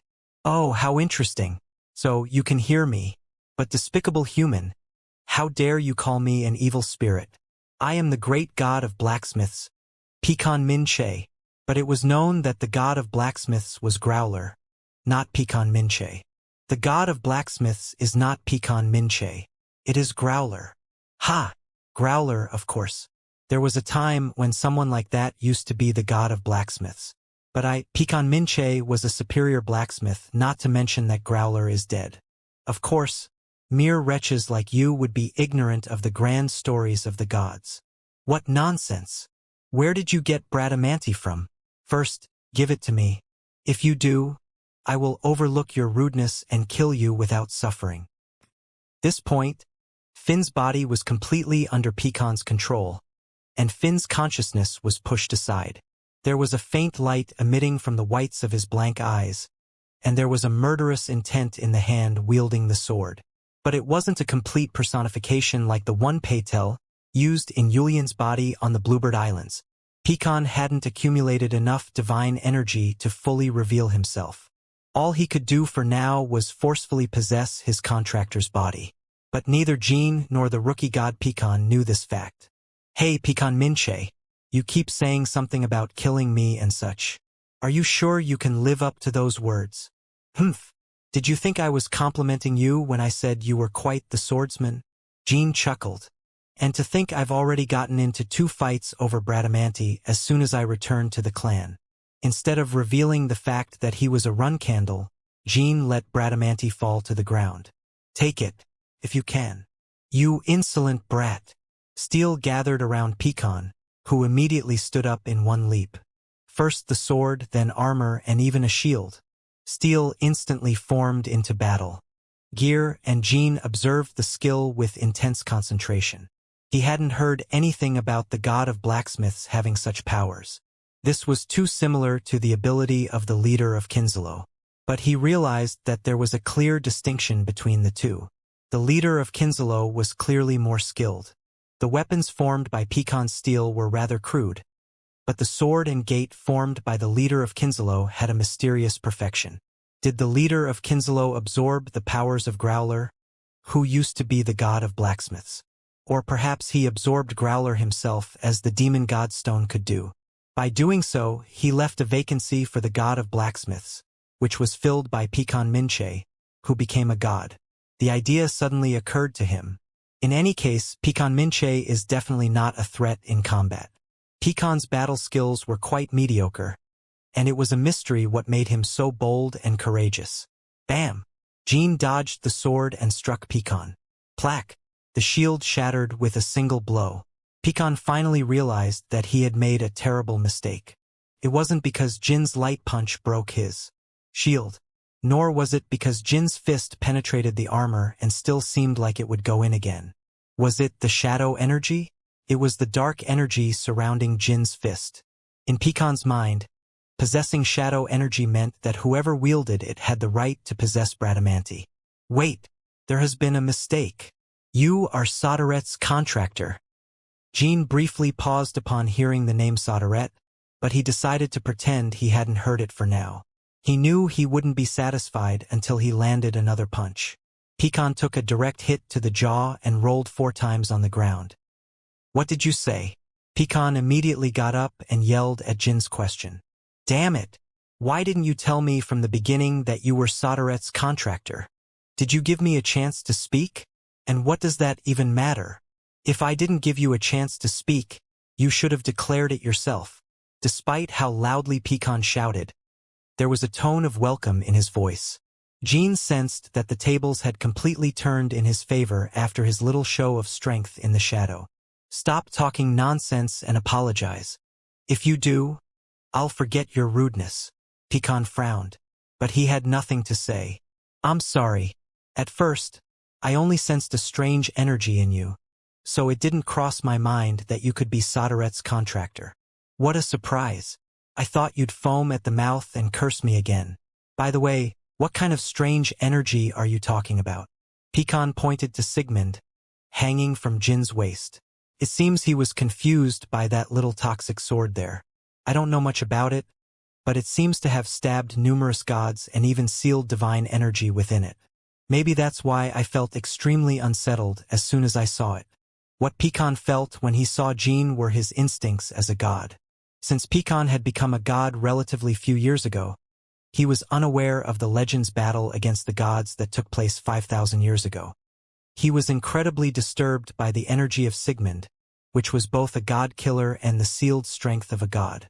And since Jean had Bradamanti along with Sigmund, Pecan desperately desired to reclaim the former, no matter what. A brief silence followed. "What's your name? I'm sure you must be a Runcandle and a descendant of Timar." "I'm Jean Runcandle." "All right, Jean Runcandle. 1,000 years ago, Soderet sealed me to become a god and told me, whether the position of the god of blacksmiths was a vacant one as Jean assumed or not, and Pecan Minch's skills as a blacksmith god aside, it was impossible for a mere human like Pecan to be granted god status. Therefore, Soderet used his power and position to make him a god. That I must inform the shadow contractors to come to me with Bradamanti or the Balisad from the place where Timar was buried. And he added that I must reinforce the blades of their swords. Chapter 279. Congratulations, delegation. An unexpected encounter. 5. The tragic ancestor and first patriarch of the Runcandle clan, who was never buried in the crypts. One whose mere presence in the mirage could subdue the entire great desert of Mitra. Where was Timar first buried? There were at least 2 important details in this brief sentence. that Timar's tomb undoubtedly existed somewhere, and that his tomb had been relocated at least once. Jean had only acted on the information from his past to win over Finn Blanche before anyone else. But now he was about to hear an unexpected secret story. After his return to life, there were only two people with whom Jean felt rivalry. His father, Siren Runcandle, and his ancestor, Timar Runcandle. Jean told himself in the abstract that he would grow beyond the two at the Storm Castle, and with his growth, the idea was becoming a clear goal. That's why he was always curious about stories from his youth. Unlike him, those two transcendent figures achieved the pinnacle of mastery with just one opportunity in their lives. Did Soderette really order it? Jean calmed down and decided to listen to Pecan. An order? Well, it was Soderette who sealed me as a god. But we were always friends and equals, even when I was human. In fact, I chose this tedious eternal life for Soderette's sake. Friendship with mortals was part of Soderette's peculiar character. Most gods had extremely hierarchical relationships with mortals, except for gods of questionable class like Almango, the clam god. That's why Murakan often referred to Soderette as this guy or that guy. Despite being his creation, Misha didn't need to be told to show respect. Likewise, Jean also conversed quite casually with him in his past life. It's true that I mistook you at first. Let me apologize for it once again. But I hope that, at the very least, you consider me a friend of your god. He said it politely, but it seemed that Pecan despised the way Jean spoke to him condescendingly. I understand. Likewise, I apologize for being violent towards you. He was a legendary blacksmith who was now a god. Moreover, he was someone who would provide much-needed information. Given his position, it wasn't too difficult to appease Pecan to get what he wanted. Humph. Well, thank you for that. But how did you know? I was here. I didn't know you were here. I just wanted to see Finn Blanche, but I stumbled upon you by chance. Oh? By mere chance? How mysterious. Soderette, that guy. He must have seen things 1,000 years before anyone else. Jean didn't agree with Pecan, but he nodded anyway. If Soderette was so omniscient that he could see one's fate 1,000 years ahead, there would have been no need for him to die so futilely, only to come back to life. Of course, the fact that Jean didn't consider Soderette omniscient didn't mean he lacked respect for him. Almost 20 years had passed since he last heard his god's voice as a contractor, but Jean still felt incredibly grateful to Soderette. To be honest, it's hard for me to understand how you became the god of blacksmiths after Growler's death. Pecan. I understand why you might feel that way. Indeed, Finn Blanche was kidnapped and in danger of death a moment ago. Seeing how you manifested in his body, I would say you could have easily subdued them yourself. But why did you let it happen? There aren't many beings in the world who know that. The god of blacksmiths died. I decided not to reveal my powers before meeting you, because doing so could make me a target for Soderette's enemies. So, does that mean you intended to live in hiding until I appeared? You're right. I had to hide by any means necessary because I know what those crazy Zipples did to Timar's tomb. And if the bandits harmed Finn Blanche, I wouldn't have done anything, even if Finn died. So, was he simply discovered by my enemies when Jean was 24 years old, as they already had the compass at that time?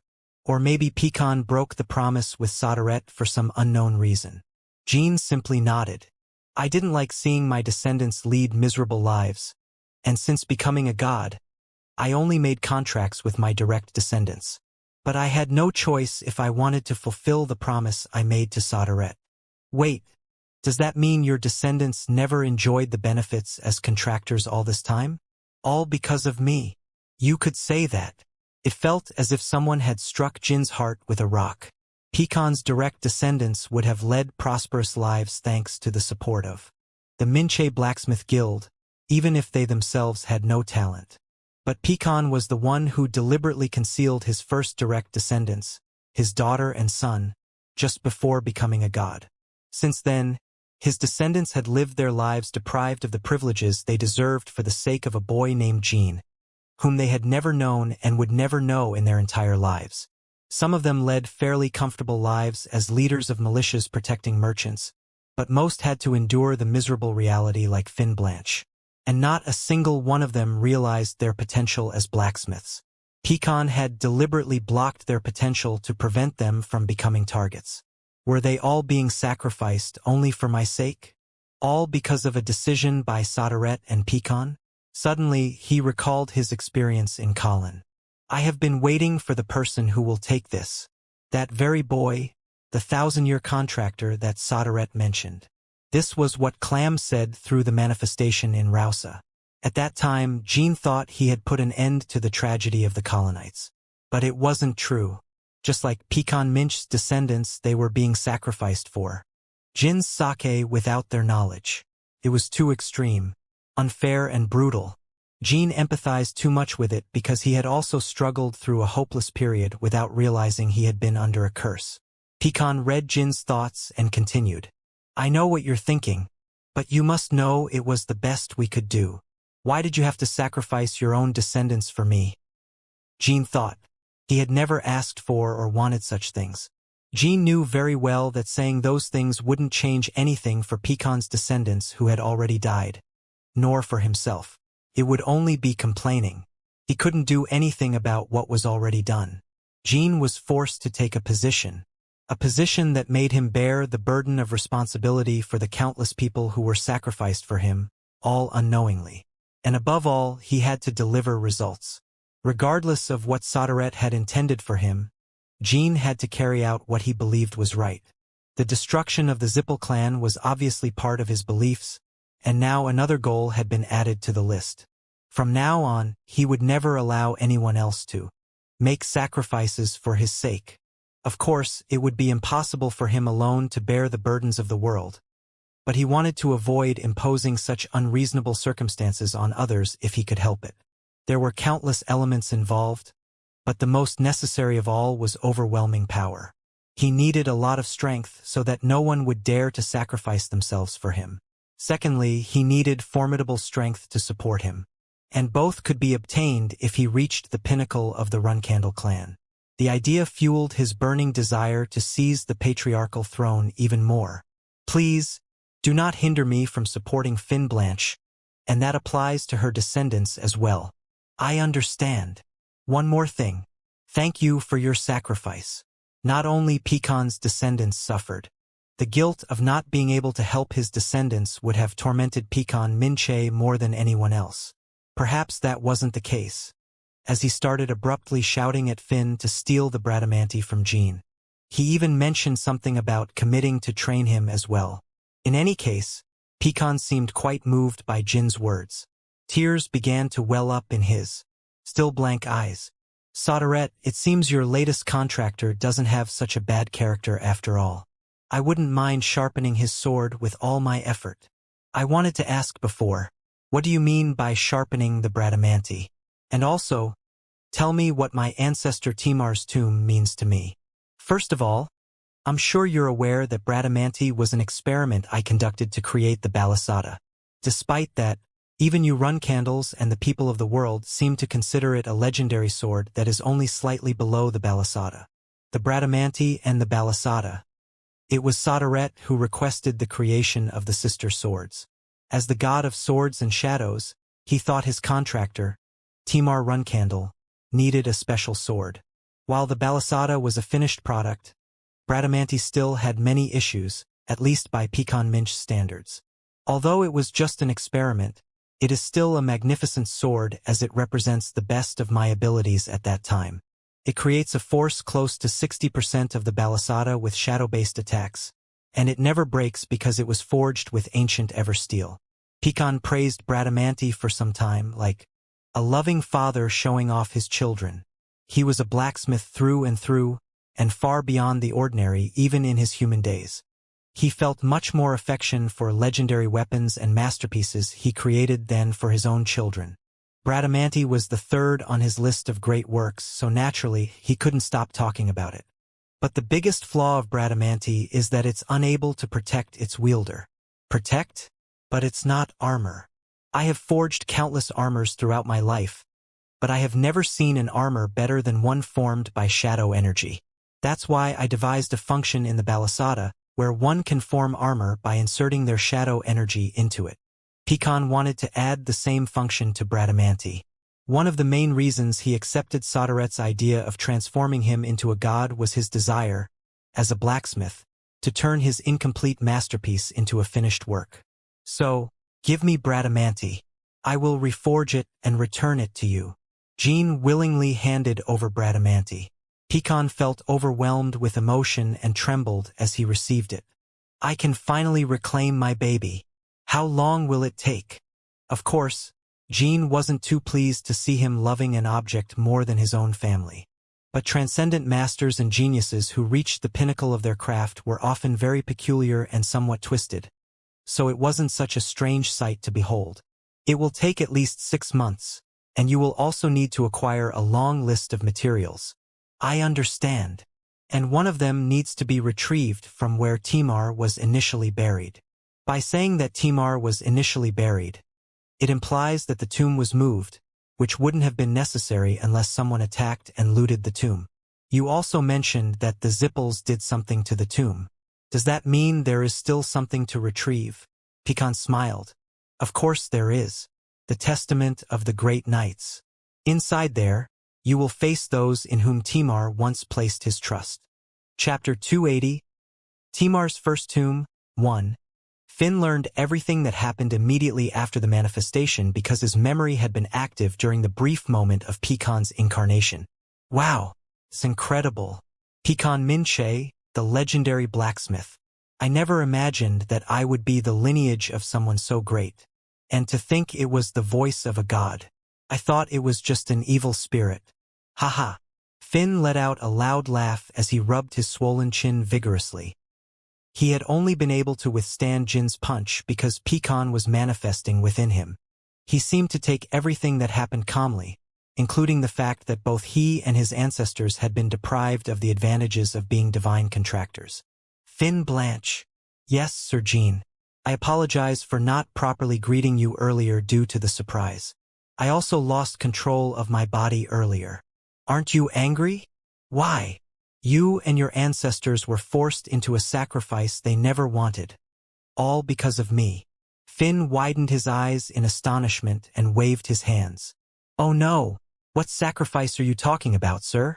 I never knew I was a contractor, and I never benefited from it, but it didn't harm me either. At least not in my case.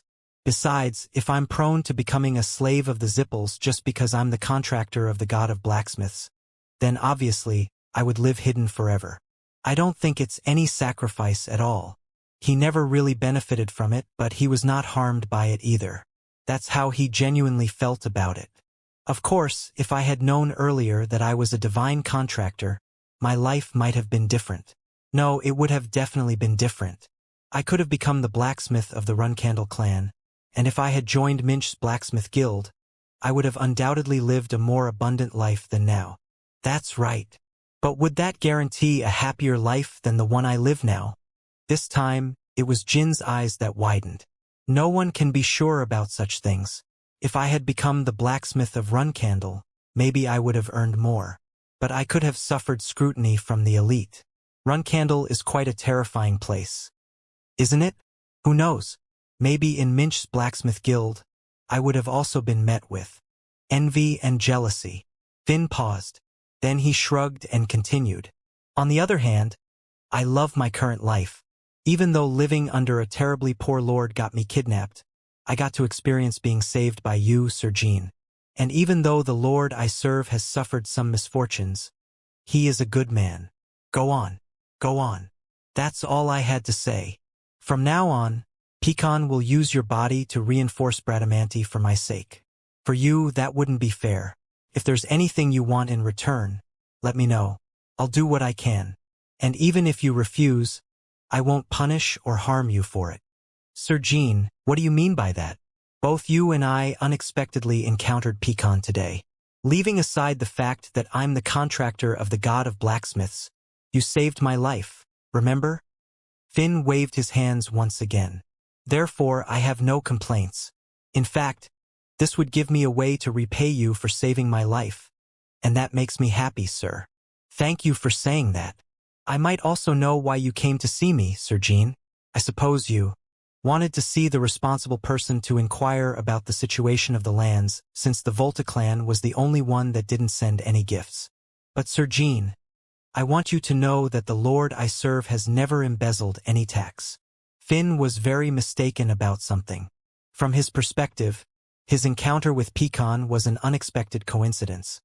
But Jin's visit was a certainty. In reality, Aletta had constantly worried about not being able to send gifts after Jean became a flag-bearer. He didn't think Jean was so petty as to make an issue out of the gifts, since he had also read about the things Jean did in the Holy Kingdom during his time as a provisional flag-bearer. Therefore, Finn deduced that Jean must have suspected that the Volta Patriarch had embezzled funds. As impoverished as the clan was, it was still a noble clan. It wouldn't make any sense for them to be unable to send a gift. All the clans in Huffister except for Volta, where he served as a steward, would have sent a gift to Jean. Finn thought Jean had a good reason to be suspicious. The Patriarch even sold his private possessions to help the poor. The land is barren and we face a famine. With bandits stirring up trouble on top of all that, we couldn't even find a decent page to write a letter, let alone gifts. Finn's abrupt defense of his lord surprised Jean.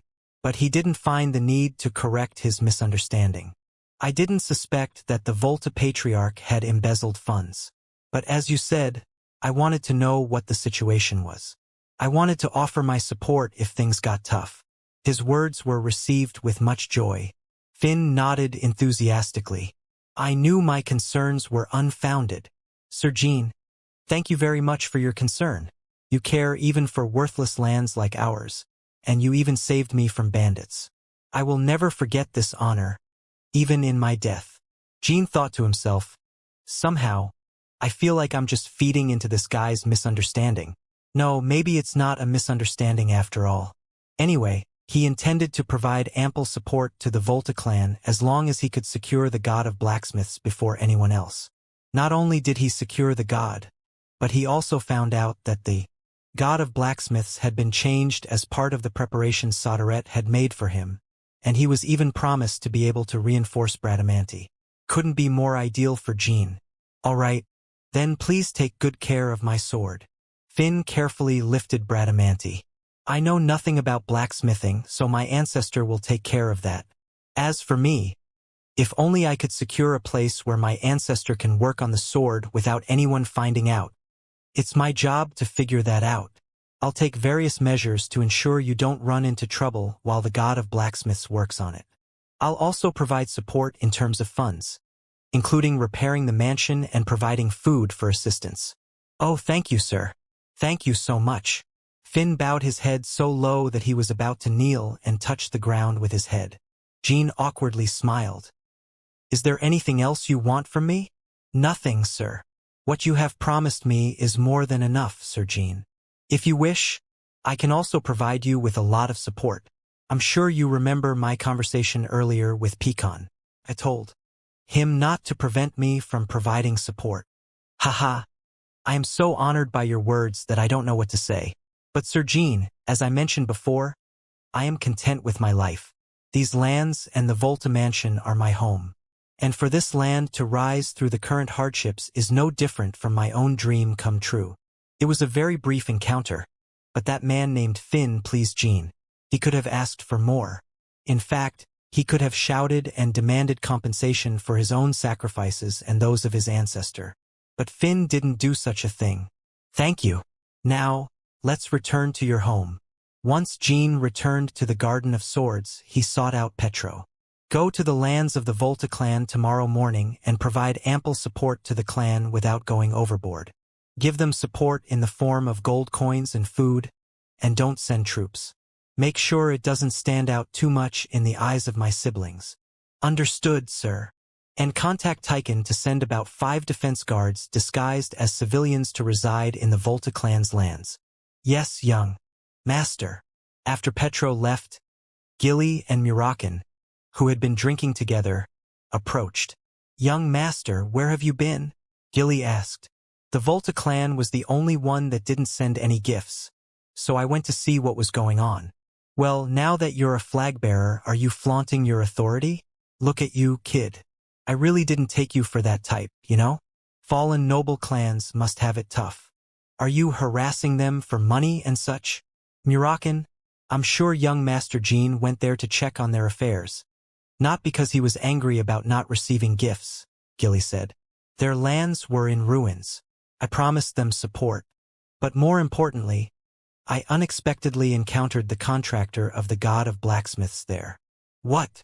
What did you say? Jean explained everything that had happened with Pecan. Both of them showed intrigue but soon accepted it. So, kid, what you're saying is that Growler died for some unknown reason, and Sodaret put Pecan as the new god of blacksmiths as part of his preparations for you, is that it? And the first tomb of Timar on top of that? Can you believe it? Exclaimed Murakin. It seems you encounter incredible figures wherever you go, young master. I can't believe that this time you encountered a god in a rural town. However, neither of you seems very surprised, Jean said. It's not the first time something like this has happened. That's why. You encountered that strange god clam or something in Colin and received the mirror, which was something Sodaret had also prepared for you. When you fought for your die-hard fan on the deserted island of Vermont, there was that stone of the demon god. Compared to that, the god of blacksmiths almost seems normal. And it seems it was also part of Sodaret's plans. Gilly silently nodded. By the way, you mentioned that Pecan Minche used a power similar to the one used by the leader of the Kinzalo, right? Murakin asked. Yes. For some reason, the leader of the Kinzalo seemed to wield a power superior to Pecan's. However, Pecan could forge and control metals just like him. Is that a power wielded by the god of blacksmiths? I have no idea about that either. Growler, the predecessor, was a rather aloof god. If the power belongs to the gods of blacksmiths, then Growler's death would be closely related to the leader of the Kinzalo. You still have no conjecture about him, do you? Of course, Murakin had shared a conversation with the leader of the Kinzalo in Old Otirium on this very topic. When Timar tried to kill you after you lost control due to the overload, it was me who stopped that guy. Murakin, don't you remember who I am? You bastard? Whose name are you trying to drop here? You seem like an old demon, but there's no way Timar would have associated with people like you. And an overload? You must have heard something. Huh? The one who lost control that day was not you but Timar? Is that what you're trying to say? Since that day, Murakin had been racking his memory. But no matter how hard he tried, he couldn't remember having any dealings with the leader of the Kinzalo. No, I don't remember. Damn it. I'm so curious to know who that bastard is supposed to be. I'm about to go crazy. Kinzalo is exposed to the world anyway, so his identity will be revealed eventually. We won't be the only ones curious about his identity. Now, Murakin showed his frustration, so Gilly changed the subject. I'm looking forward to Pecan improving Bradamanti, but I'm already worried about you going to the first tomb of the first patriarch, young master. I feel like it would be somehow dangerous, especially that testament he mentioned. Don't worry, Gilly. I'll go with Murakin. Thinking that the god of blacksmiths is aware of something that not even your mother knows. However, since the tomb has been moved, I won't be able to greet Timar even if we get there. Ugh, the first tomb of Timar, huh? Murakin smiled bitterly. He had actually been suppressing a painful emotion since Jean brought up the topic of Timar's tomb. All right then, where did he say it was? His tomb, I mean, the Great Plains of Ans, the land that was once under Chukan Tolder. Jean answered as he showed them the key he had received from Pecan.